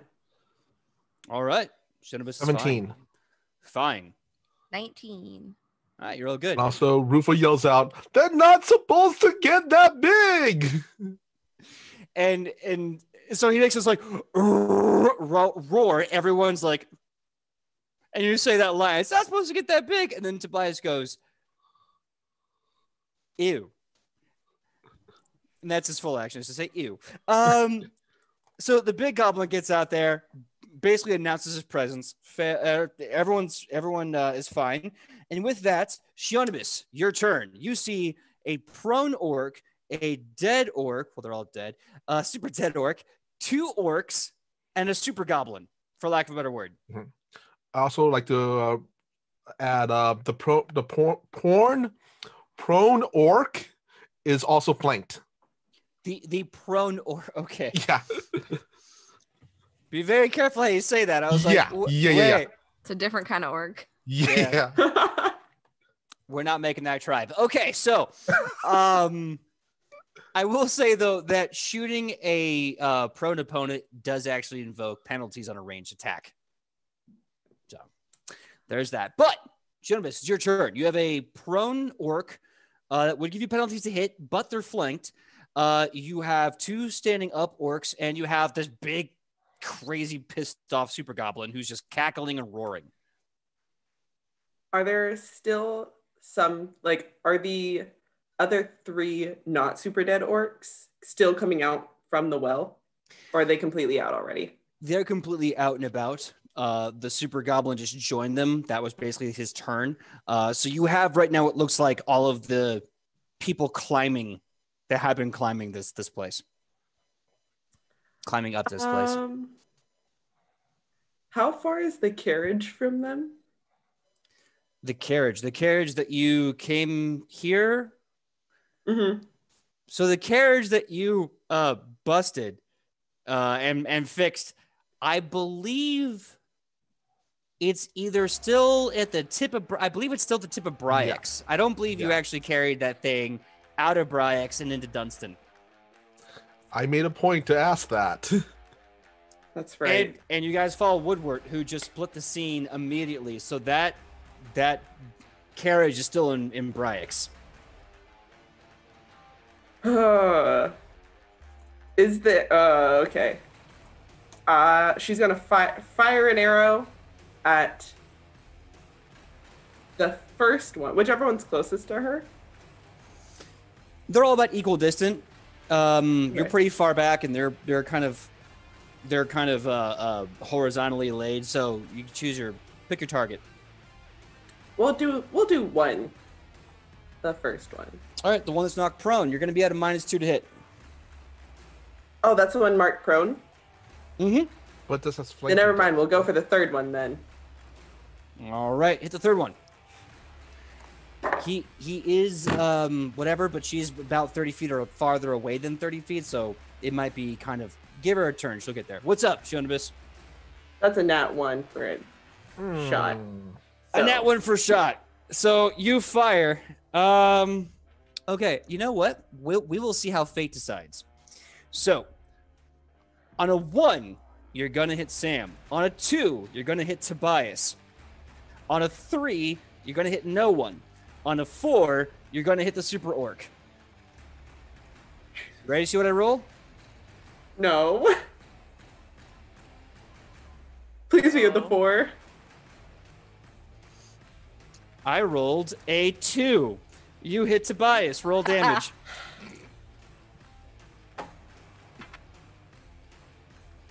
It's a 2 damage.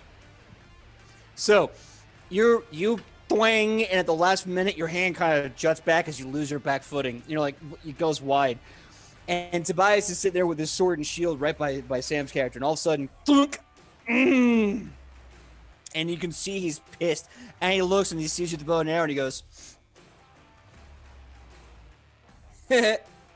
kinky, ow. And then he just kind of looks at the orcs, and Sam, you can see he is pissed. He's just like, but he's trying so hard not to let it show. You still have 2 actions. Is there a stable nearby by chance? A stable. Okay, I think I see you're getting at. Give me a perception check. 18. You do see that there is a farm that has a carriage kind of just hanging out by the outside of the farm. You can tell from the way the doors are kept, there's probably horses inside. You can kind of makeshift a horse and carriage with these things at this farm. We're going to stealth that way. All right, roll a stealth check. 17. 17. Okay. So you see it. You kind of start to kind of hide behind the other heroes and kind of try to get lost behind them. You suddenly hear out of nowhere just the giant super goblin going, Zakakroa! Zakakroa! Like just pointing and following you as you walk by.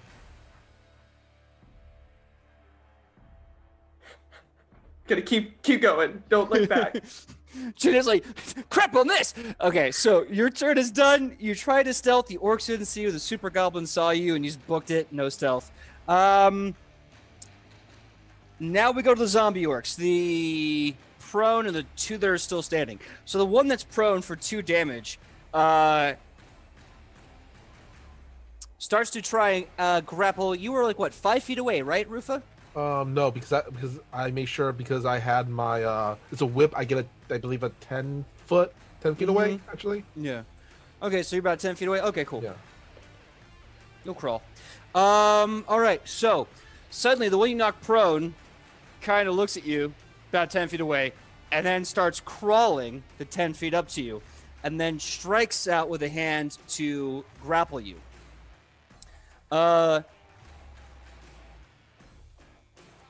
What's your fortitude bonus? To like your bonus to a fortitude save? +5. Okay. His hand slaps against your leg. You can feel a big meaty thud that almost takes your foot out from you. But he doesn't get a good grip with his hands, and as he swings through, he doesn't take you to the ground. He missed the DC by 2 points, or he would have taken you to the ground. And with his last action, he is going to actually no wait. That's all he can do. He's gonna sit there and think about what he did, which was nothing. The third is going to attack Sam's character. And he is going to crit on Sam. Lay it on me. All right. I ain't the barbarian for nothing. That's right. We're the front line. Okay, so here he... Actually, that's not the right dice. There we go. Okay, here he goes.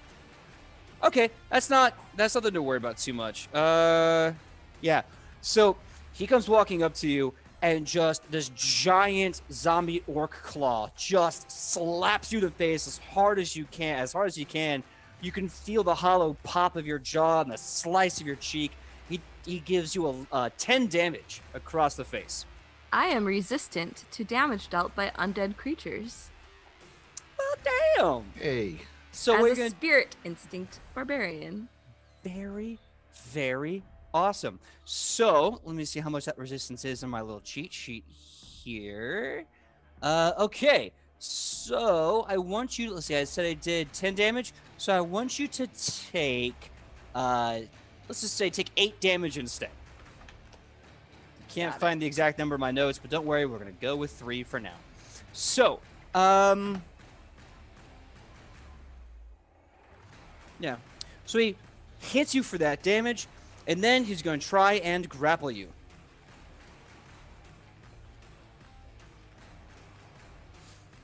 I know it's a dumb choice because you're a rock dwarf, but what's your fortitude bonus? It is 10. Wow. Oh, wow. He's nowhere close. So he hits you, and he tries to do that zombie thing where he grabs you, so he, like, bite you or whatever. And as he tries to grab you and, like, get a hold of you, he's like, and he can't move you. He can't do anything. He can't even, like, get your neck down for a bite. So he basically can't do anything. That's the end of his round. Oh, and I should say this, Sam. As the hand rakes across your face, you take a look at your axe. And you know that skull that I described about earlier? In the middle of the axe? You see the skull almost like claymation, where they do the layers on the person. You start seeing layers of, like, sinew, muscle tissue, just start layering and layering. And then the final layer, you see green orc skin cover the final layer of the axe, and the axe, as now the skull is a full orc face, just starts like the dwarven rune just starts to erupt, and you can see the fires of the forge just start to plume out of it, and the axe comes to life, and now you know the axe wants the blood of orcs. That's useful.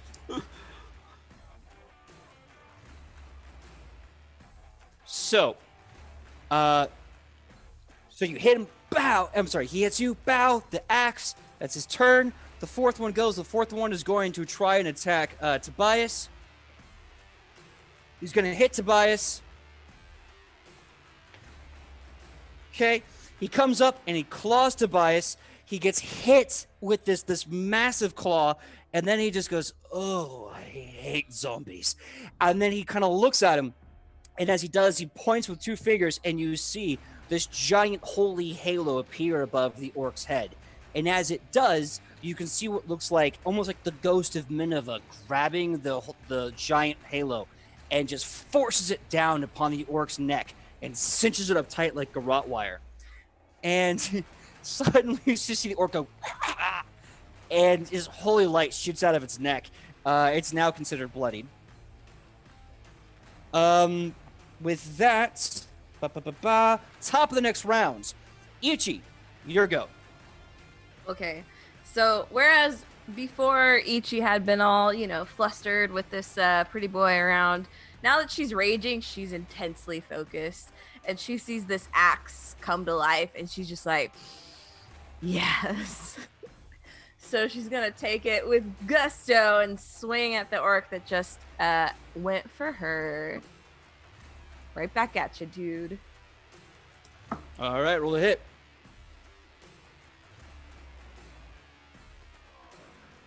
Calculator. Which my calculator's not working right. What's wrong with it? All right, I can count.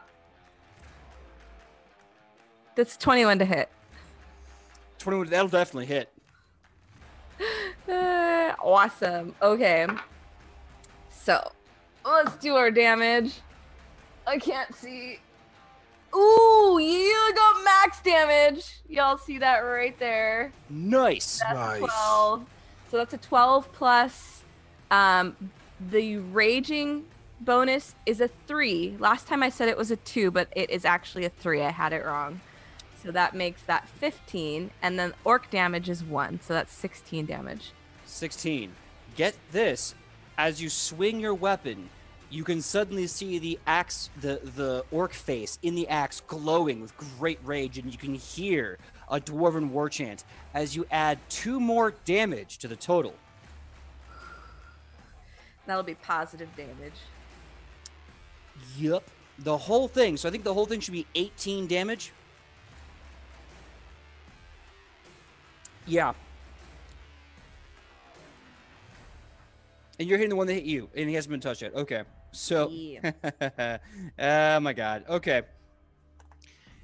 So, you swing, and what would be 18 damage is now 28 damage as you cleave this thing in half, and it's like some crude Gumby. It's now stuck on its side from the holy slashing axe that hungers to kill it. Wow. So is it still up? It's still up.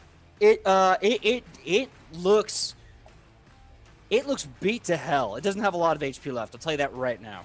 Okay, she's swinging again because she likes to do it and it feels good.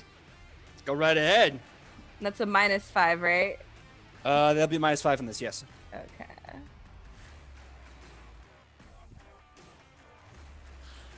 Alrighty, so that is a 14 to hit.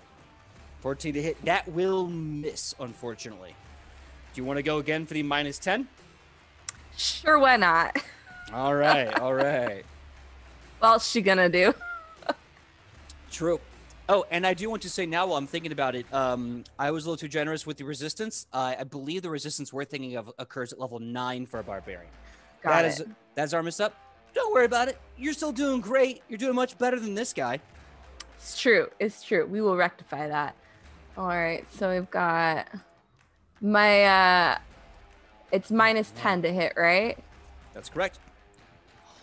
So that will be a 15.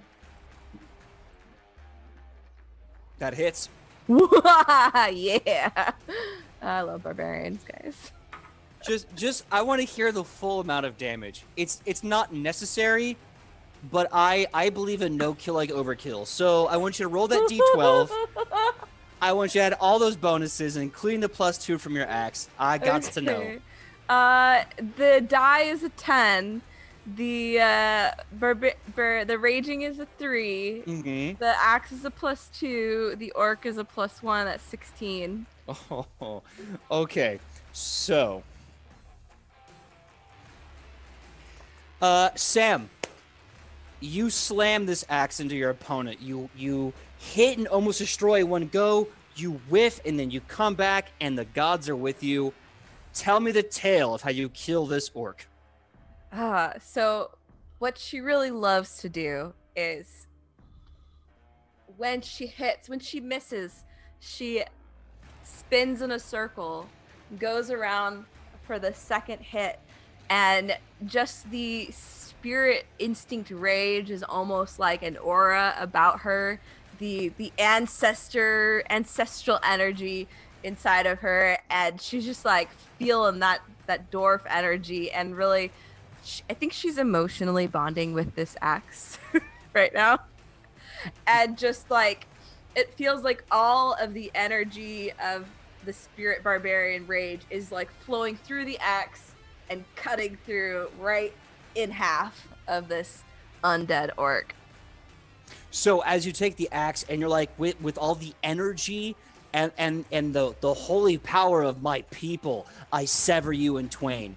And as you do, you can almost see gripping your hands with you is the ghost of your uncle as he's gripping the axe, and he's just shouting, "Viva la raza, green puto!" and cuts this guy square in half. And you can just see 4 hands just sever this zombie as this orc just completely bifurcates. And then he just kind of walks away like Eddie Guerrero, like pounds his chest and he kind of shimmies and he's like, "That's my niece." And as he kind of like dissipates for a second, you can hear within the axe thousands of generations of dwarves just shouting for retribution. Hint, hint. Anyway, moving on to the next person. Tobias is going to go. Tobias sees that whole thing, and he's like, Little rustling girl, when we're done here, remind me to buy you a drink. I want to hear about what I just saw.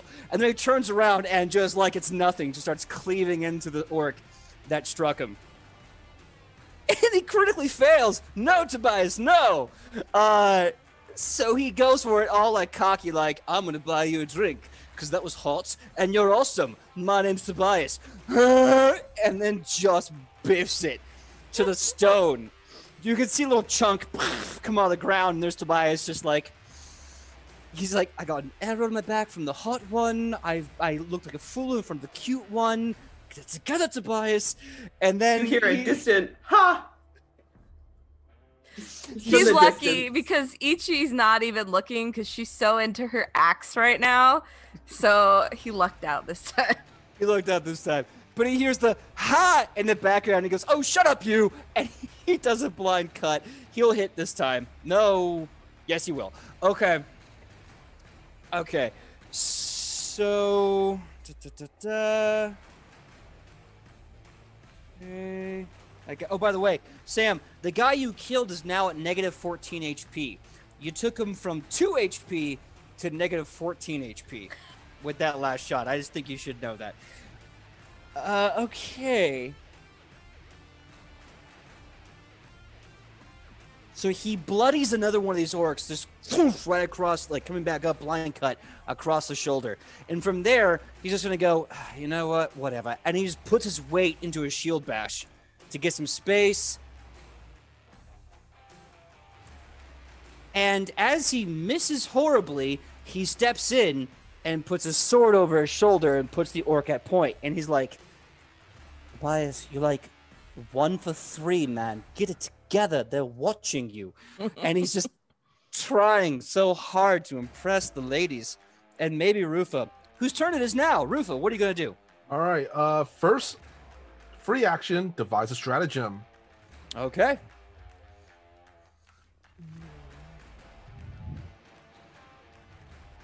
Leave that. All right.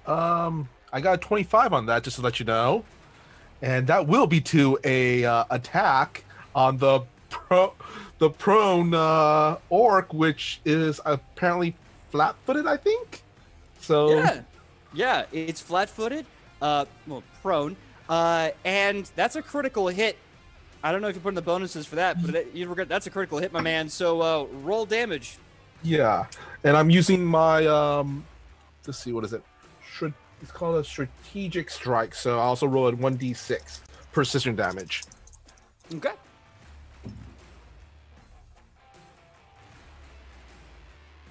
That would be a 6. Okay, 6 damage.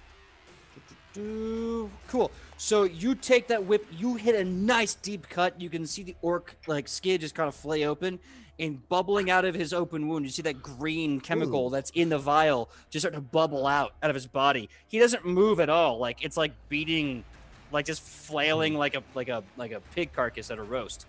You got 2 more actions, bruh.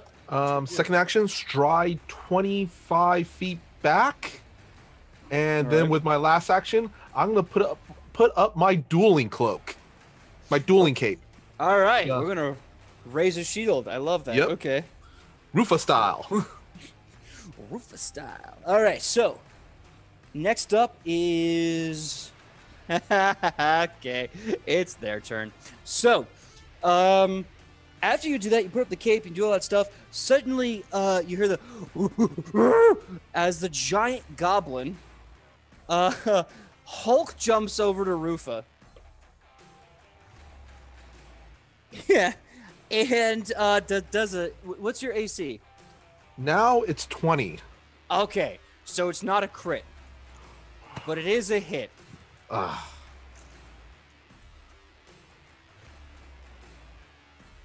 So, the giant super goblin lands with a thud. You can see the marble stone start to crack under its hands and feet. And the minute it lands, it kind of goes into this giant, like, straight uppercut to your gut. Your cape is raised, and the cape just kind of goes whip, does nothing as this giant, like, 5-knuckle sandwich comes into your stomach. You take 11 damage. I need a fortitude save. Beat an 18.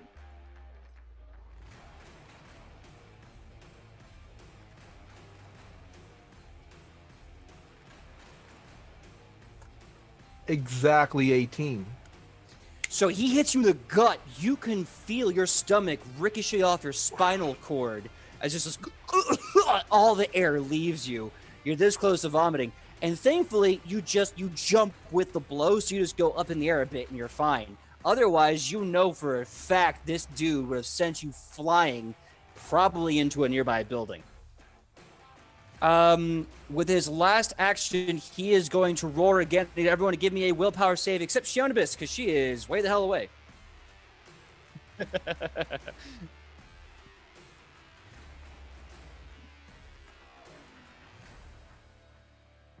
21. 21, you're fine.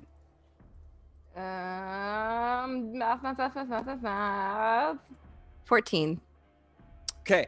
The roar catches you off guard, Sam. It really does, and it's that kind of noise where it shakes you so drastically, you almost kind of lose a bit of your rhythm. You now have Fear 1. So you want to do everything in your power to get the heck away from this guy for at least one round. Oh, that feels so good. Sorry, flannel was a bad choice, guys. So you have the Fear 1 condition from the roar. That being said, it's now the zombie orcs go. All 2 of them. The one that was trying to grapple Rufa is now basically spending both of his actions. Well, no, one. He's not that. He didn't get knocked back. One action to crawl over to Rufa and try again to grapple him by the legs. Die-faced alone. He walks up and he grabs you by your feet. He has you dead to rights, and he just looks at you and just kind of like, as the green viley liquid just pusses out of his body, he says, "Fuck for Mangorma." Just kind of staring up at you like no one's home. Eyes are kind of milky and cataract-like as he says this. The other orc is going to...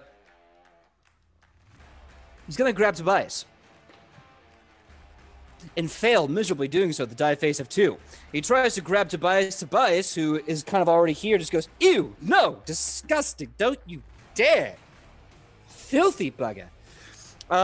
To which the orc just kind of looks sad and dejected, goes, "Fuck for Mangorma?" Tries to go again with a strike this time. He will miss on the hit, but just barely, as it scrapes across Tobias' shield, and he says, That is my goddess. You do not touch a goddess. Do you understand me, you filthy beast? And next, we have Shionibus. You see the farms right there. You can see the horses and the carriage. Some assembly required, but you can do it. What do you do? She is going to go to the farm. Instead of like putting up the carriage, she's just going to jump on one and then grab the reins of another. Okay. And ride back as fast as possible by avoiding orcs. All right. So, if you're going to handle that animal, I'm going to need a nature check from you. Especially because you're commanding it and it's not yours. Oh, this feels so good.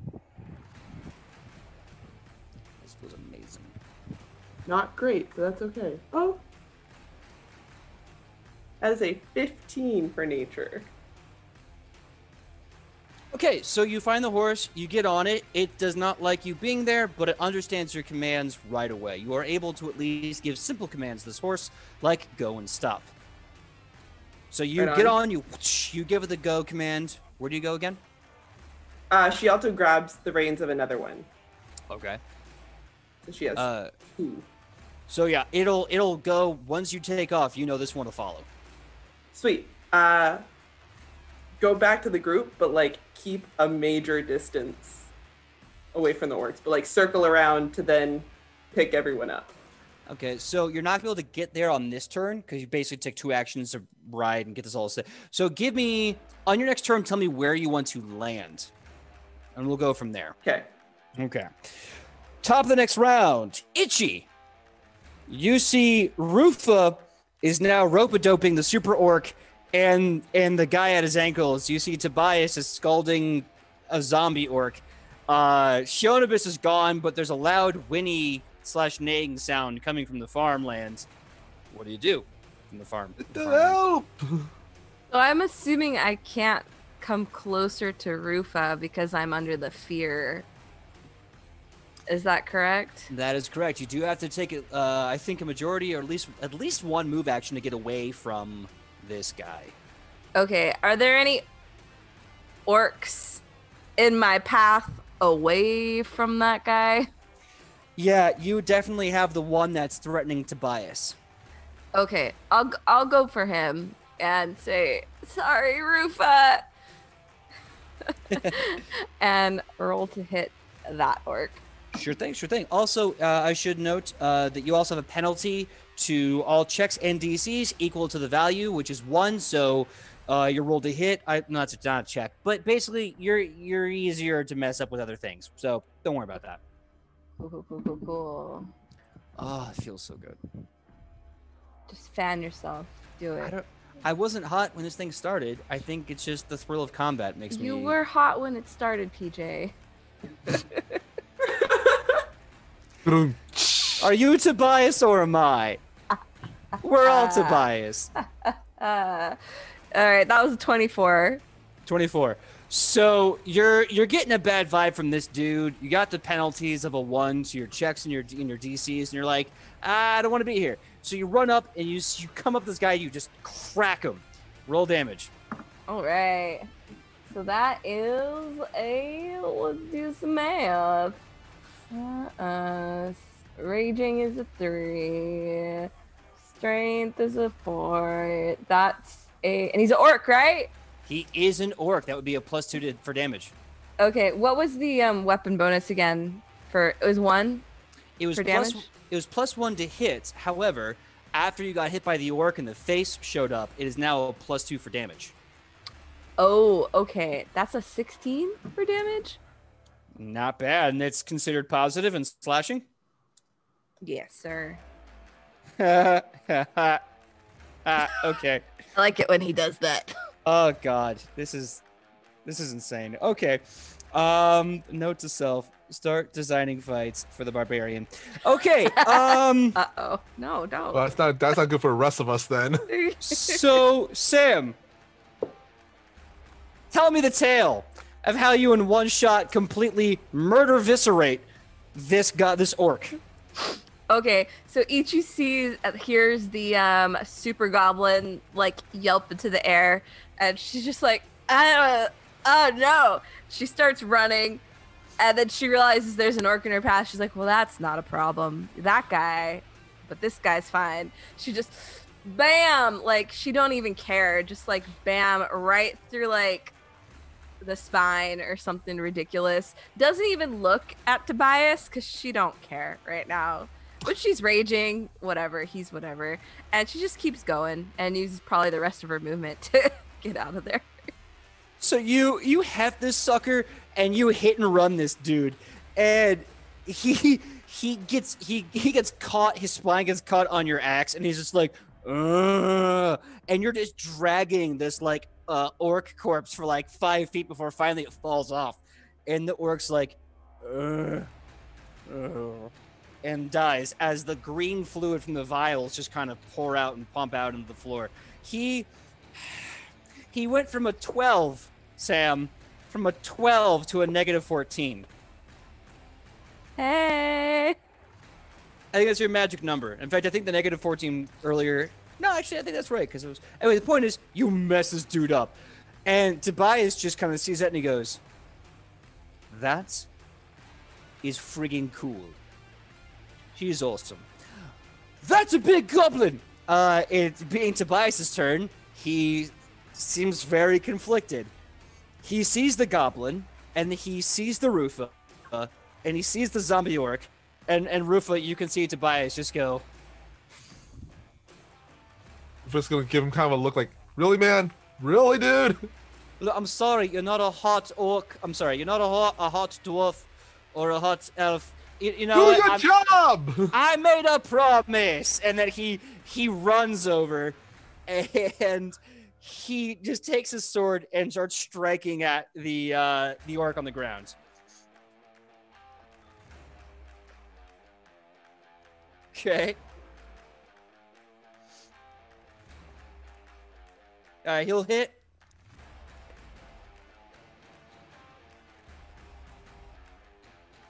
Okay. Okay. So he does 12 damage as he takes his sword and just beats down into the orc. The orc just kind of recoils. And you can see Tobias is just like, this is such a bad idea. I don't want to freaking be here. And he swings again. Much better. I'll take the penalty on that bad boy. That'll still hit. Boop. Oh, really?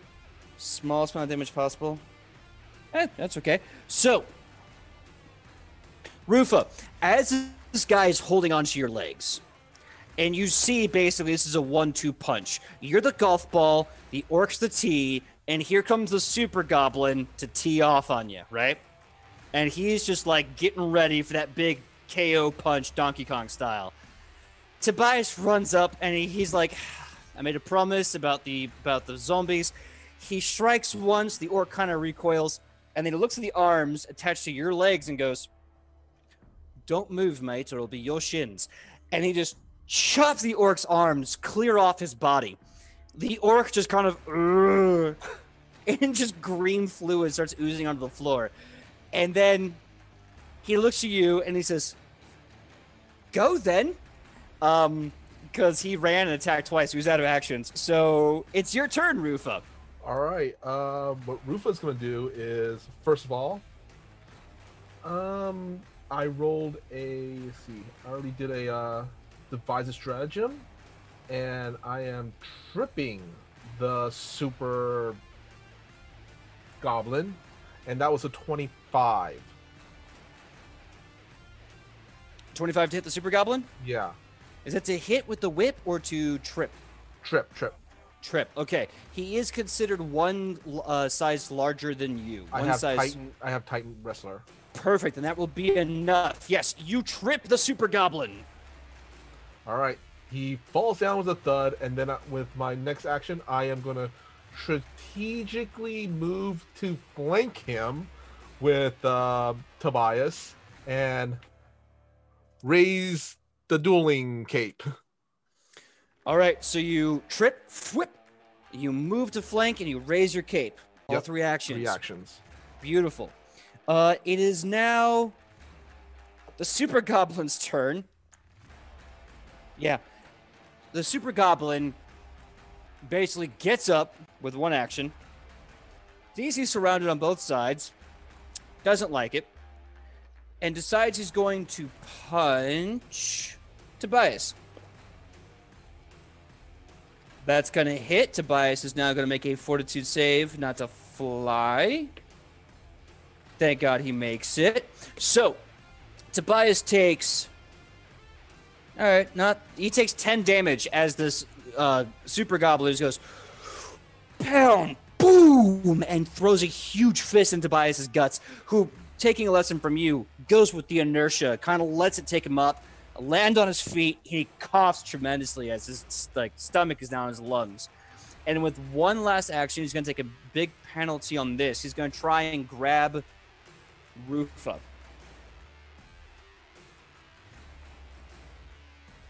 What's your fortitude bonus again?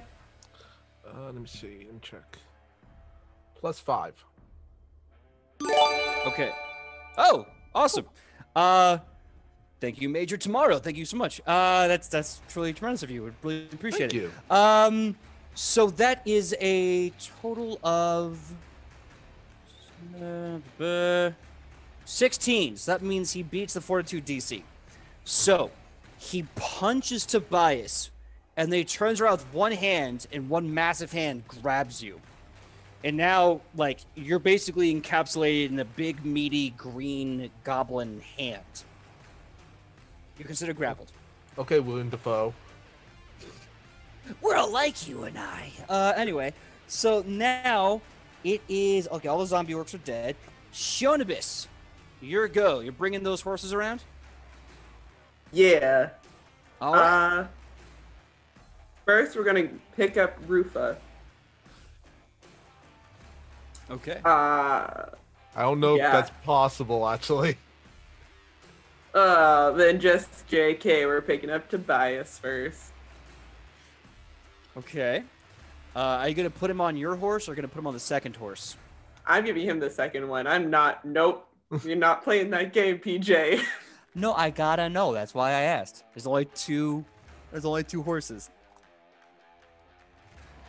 It's going to be the other one. Okay, so you come around and you kind of grab Tobias by the tail or the collar on his breastplate. He obviously is very heavy because of the extra armor. He takes the cue, and I will basically say you get him on the horse. He's now on the horse. That is one action run there. One action to get Tobias on. You have one action left. What are you going to do? Go pick up Ichi. You're moving to Ichi, yeah? Yeah. All right. So your turn will end. Ichi, as you're running away from the Super Goblin, you see in one fell swoop, Shonibus takes his horse, makes one big lap, and suddenly is right by you, keeping pace with you on her horse. Got Rufa back there, yells out, "Don't forget about me! Don't forget about Rufa!" Okay, so top of the next round, it is Ichi's turn. Ichi, you see Shonibus on horseback. Just so I have the picture in my head, Kylie, are you like handing a handout to her? Or are you telling her? Yeah. Classic, when you're riding and you just scoop someone up, the warrior grip, and just throwing them on. Nice. So you see the arm extended, Sam. Do you take the arm? First things first, do I have a save from the fear condition, or is it persistent? It was only a fear 1, which means at this point, it is gone. Cool. All right, I'm reaching to get up on that horsey. Nice. Now, sometimes a fear 1 would be persistent. Sometimes, in this case, it is just a normal fear 1. So 1 round, and it's done. All right, so you grab and you get on that horse. One action to mount. You have technically 2 actions left because you had aid. Is there something you want to do with your 2 actions? First, I'm going to get a new D20 because I just dropped mine across the room. You dropped it. You dropped it with style? I did. Luckily, I have a second one. All right. And are we near anything I can hit yet, or no? Let's see. Shonibus is kind of pulling around, so it's going to be... If you want to delay your action, until Shionibus rides the horse up to the super goblin, you can do that. It's exactly what I would like to do. All right, Shionibus. So now it's on you. If you when your turn comes. When your turn comes. Yeah. So Ichi does that. Tobias is on horseback. He sees the two ladies coming on this amazing drive-by. He sees Rufa in his grip, and he just kind of sighs on the horseback. Puts away the sword, puts the shield on his shoulders, hits the reins, and starts running, just gunning this horse for the super goblin. And then suddenly, as he's running, he kind of drops the reins, and you see him go, and he utters this very short prayer. And it's kind of hard to hear, but as he does, you see his hands start to glow with this beautiful silver and blue light, like he's been emanating when he has healed people himself and when he smote that one guy. So you just see him, and as his hands are smoking the silver blue light, he just takes his hands and slaps them on the back of the super goblin, running at like 30 to 45 miles an hour on horseback, just slam! And he's going to make a touch attack. Okay, he's going to hit. And as he does, you see this giant light just pierce out the back of the super goblin. This giant silver blue light just comes off the back. And he rides through. And as he does, he just like shakes his hands like, bloody hell's that hurt? What was I thinking? Basically, he does a drive-by, what we like to jokingly call a bad touch, lay on hands, and just slaps this goblin in the back. The goblin has to make a quick fortitude check. Yeah, he's fine. As the goblin starts to recoil in pain of basically getting like the worst back drum of his life, you think he's about to drop Rufa, and then he just doubles his grip even tighter, because he critically succeeded that. To which you see Tobias kind of on his horse looking at Rufa in the grip, and he's like, "You there! No dying, that's an order." Rufa, it's your turn. Well, okay. Let's see. All right.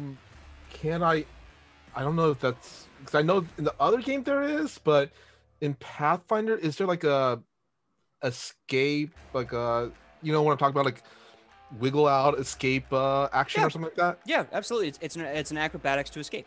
Okay. Yeah. Right then. Yes, it is. 18. Do I escape? You no. You start to squirm. You're getting a part of your body out, but he's still like his pinky is like where your legs are just dangling, but the rest of you is still pretty tight in the rest of his grip. Okay. Can I try again? I'll give you one more with the penalty because you're basically using your whole action for this. Why not? Mm-hmm. So yeah, go ahead, roll one more time with a penalty of minus. I'll give you -4 on the penalty. Okay. Well, I'm hoping this helps. Oh yeah, for the acrobatics. Oh yeah. Yeah. Absolutely. That's the critical sound that we love to hear. So as you're slipping out, you suddenly just really start to wiggle, and you just fall right out of his hands. Mm-hmm. As actually, actually, that doesn't work for me with my next action because I did roll a devise a stratagem. Okay. Which was also a 20. Okay, so devise a stratagem is basically I get a roll before I make the attack to see if I hit, or complete athletic checks because I have athletic stratagem. Yeah. So I was going to do a trip.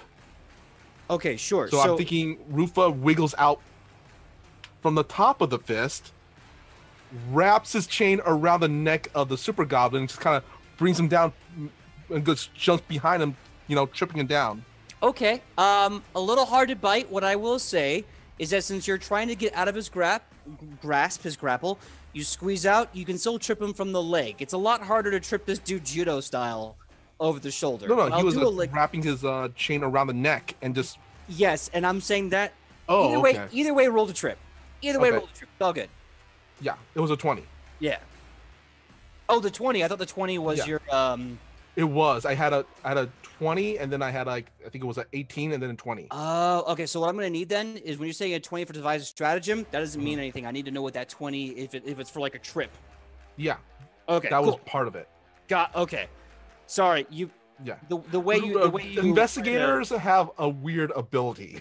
Oh no, that's fine. It was communicated to me in a way that I was very confused about what you're trying to accomplish. You're like, I have a 20 for devise a stratagem, and I was like, that what? Okay, so anyway, so you're tripping him with a 20, right? Yeah. That will fail, but just barely. Okay. I was gonna say, well, it was a 20 on a roll. If I add everything, it would have been a 25. Okay, so I gotta know the full total then. So it's 25. 25. That will trip. 1 second. Oh, what? 25, 26, 29. Sorry. 29. Okay, you got to give me the whole number of what you're actually doing. That really helps me out. Okay, so 29 totals. You trip this guy, and the super goblin just goes woof, ass over tea kettle as you flip him on his back. So that's it for your turn. Okay. And from there, we have the super goblins go, because he goes right after you.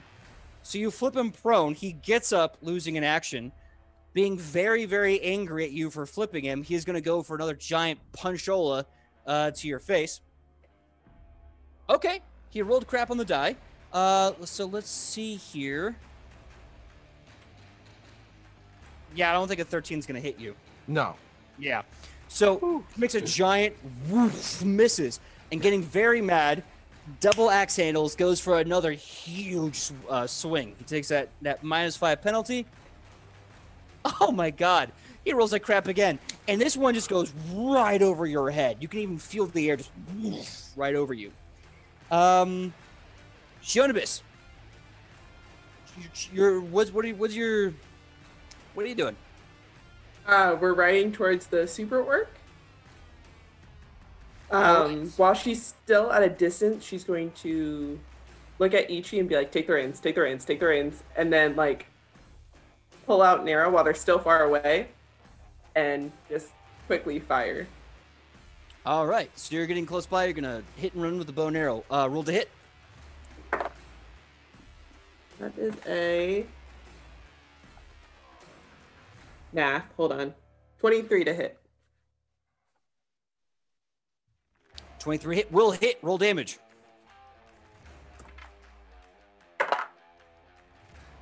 Three damage. How much is that, Kylie? 3. 3, okay. 3 damage. So you shoot the arrow, it sticks in his giant meaty shoulder, and the arrow just goes doing. Hold on, let me get right. Doing, and you can see like the arrow just jutting out of his shoulder. Move, attack. You can take one more attack with a penalty, or you can move through. Just move right on by. I'm getting close so Ichi can do whatever she needs to do because she's good at this. All right. So I'm going to assume you're running in and maybe just kind of like coasting up to it. So Ichi, you delayed your action long enough. You're right up there by the guy. What do you do? Yeah, she's gonna toss the reins back to Shionibus and then like use her immense control over her center of gravity as a rock dwarf to kind of like hang off the edge of the horse and make a axe swipe at the mega goblin. All right.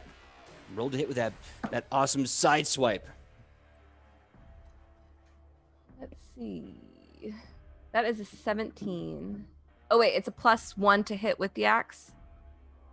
+1 to hit with the axe, that's correct. So it's 18. 18. That will hit. Ooh, all right. Let's do some damage. Is that a 7 or a 1? Is that a 7 or a 1? That's a 7. Okay, good news. All right, so let's add that up. That's 7.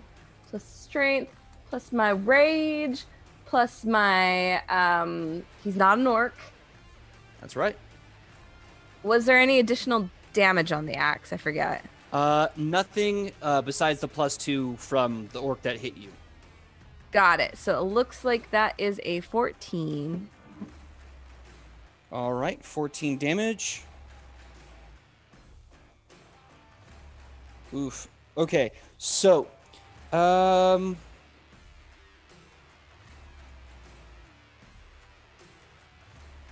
as you come by, you take a huge swing at this guy, and even though he's just like all like anger and full of rage, you hit him, you take a giant chunk of his green flesh off his side, and you can see a bunch of maggots just crawling around him like he's some sort of like stuffed taxidermy animal that's been rotting forever. And he's just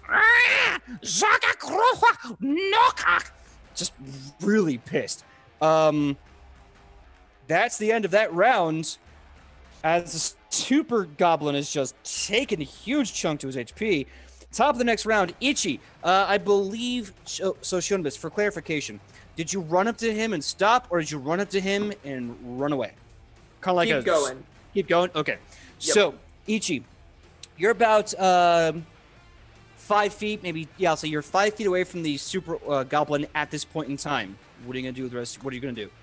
I'm going to dismount from that horse in an acrobatic, dramatic fashion, and so I can stay within melee range of the super goblin. So would that be that would be one action, correct? I'll say one action to dismount. Alrighty. Might be more than that, but I think considering the momentum, I'll allow it. Okay. Cool. And then we're gonna roll to hit again. Would I be providing flanking now to Ichi?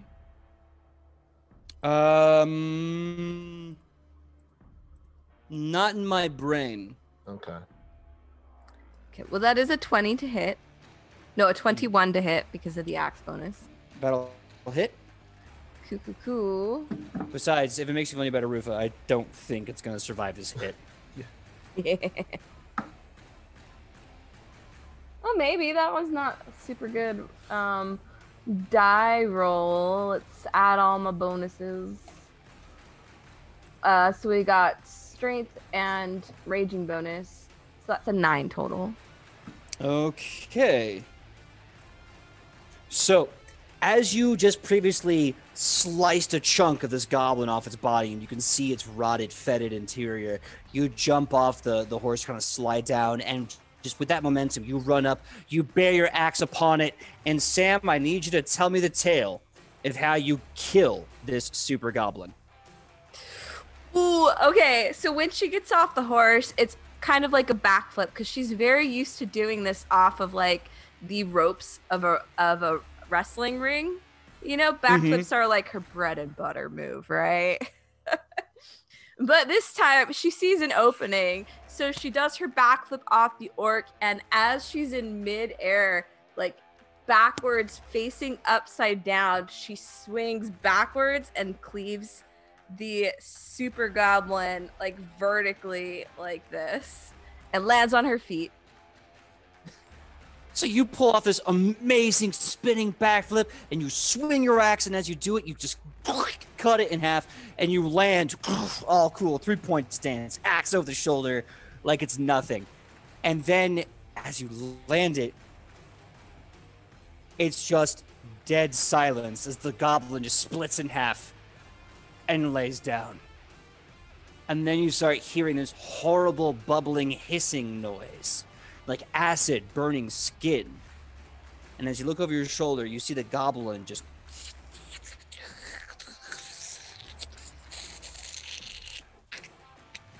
start to shrink and wilt like a slug when you pour salt on it. It just starts to kind of shrivel.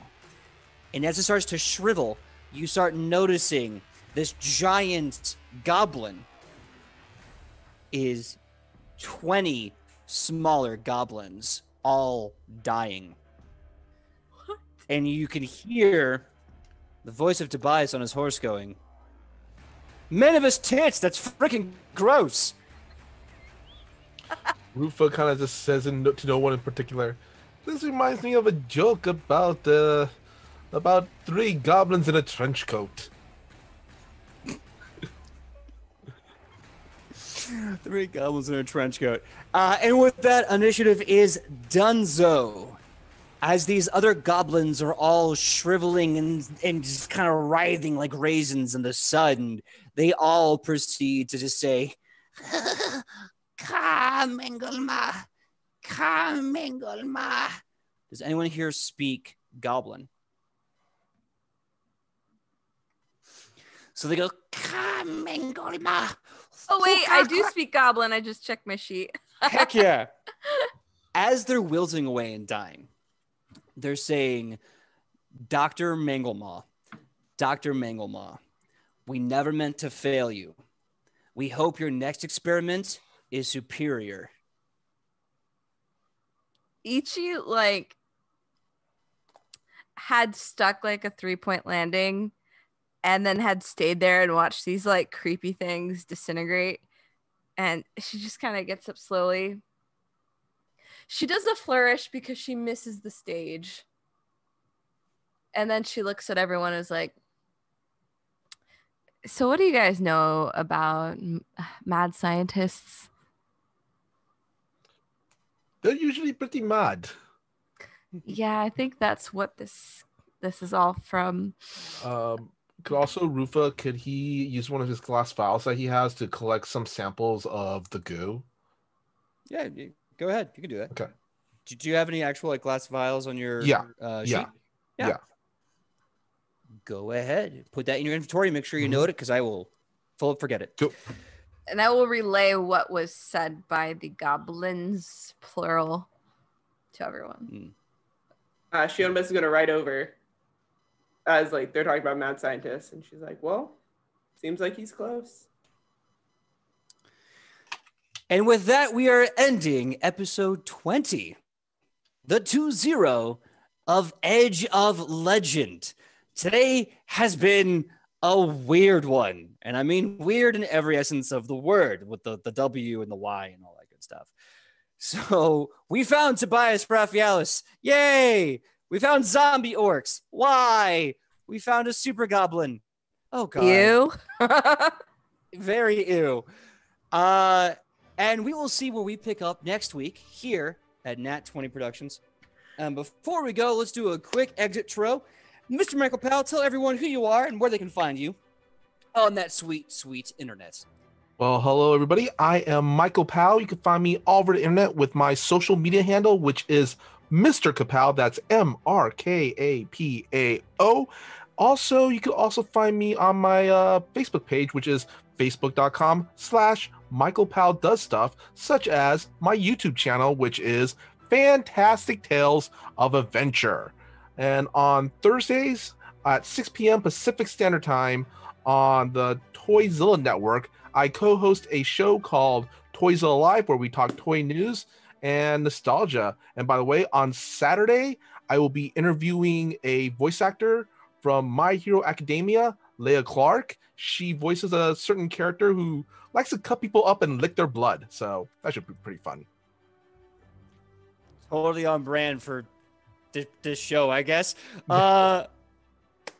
So, Kylie, please tell everyone who you are and where we can find you on that sweet, sweet internet. Hello, I'm Kylie, or I go by Kai. It really doesn't matter at this point. You can find me on Instagram, Twitter, TikTok at Kai's Wonderful Life. That is 2 L's for wonderful and life. Soon, hopefully, maybe this month, probably January, I will be a part of another D&D group. We're hoping to be streaming, and that's going to be a lot of fun because it's all about a kind of magical university. Ooh, that's always fun to do. Looking forward to seeing that. Sam, tell us who you are and where we can find you on that sweet, sweet internet. Hello, I am Sam. I played Ichi, and by the way, she doesn't think that Tobias is shit anymore after that fight, just so y'all know. And you can find me in all social medias as Hey Sam Sterling, and just doing whatever I do, which is who knows what. That is awesome. And my name is PJ Megaw. I'm everywhere on the internet at pj.megaw. When I'm not here doing Edge of Legend with these amazing people, 8 p.m.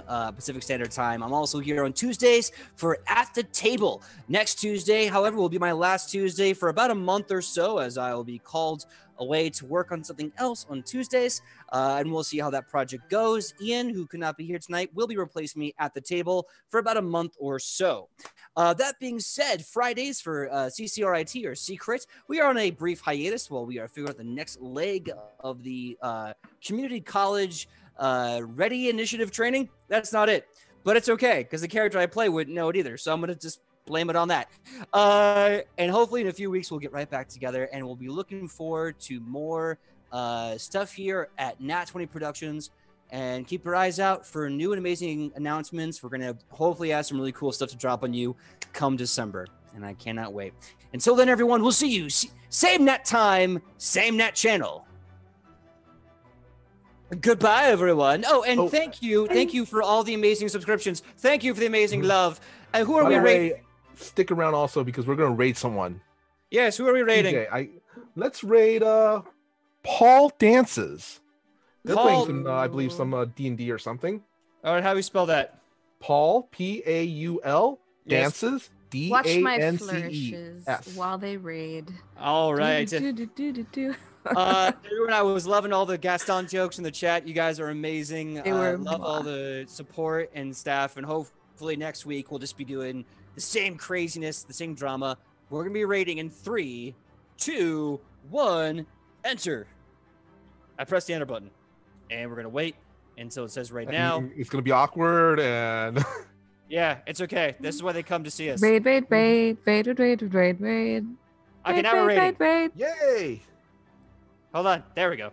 There we go. Yeah. Yeah. That process takes a minute. Yep. Wonderful. They are playing D&D.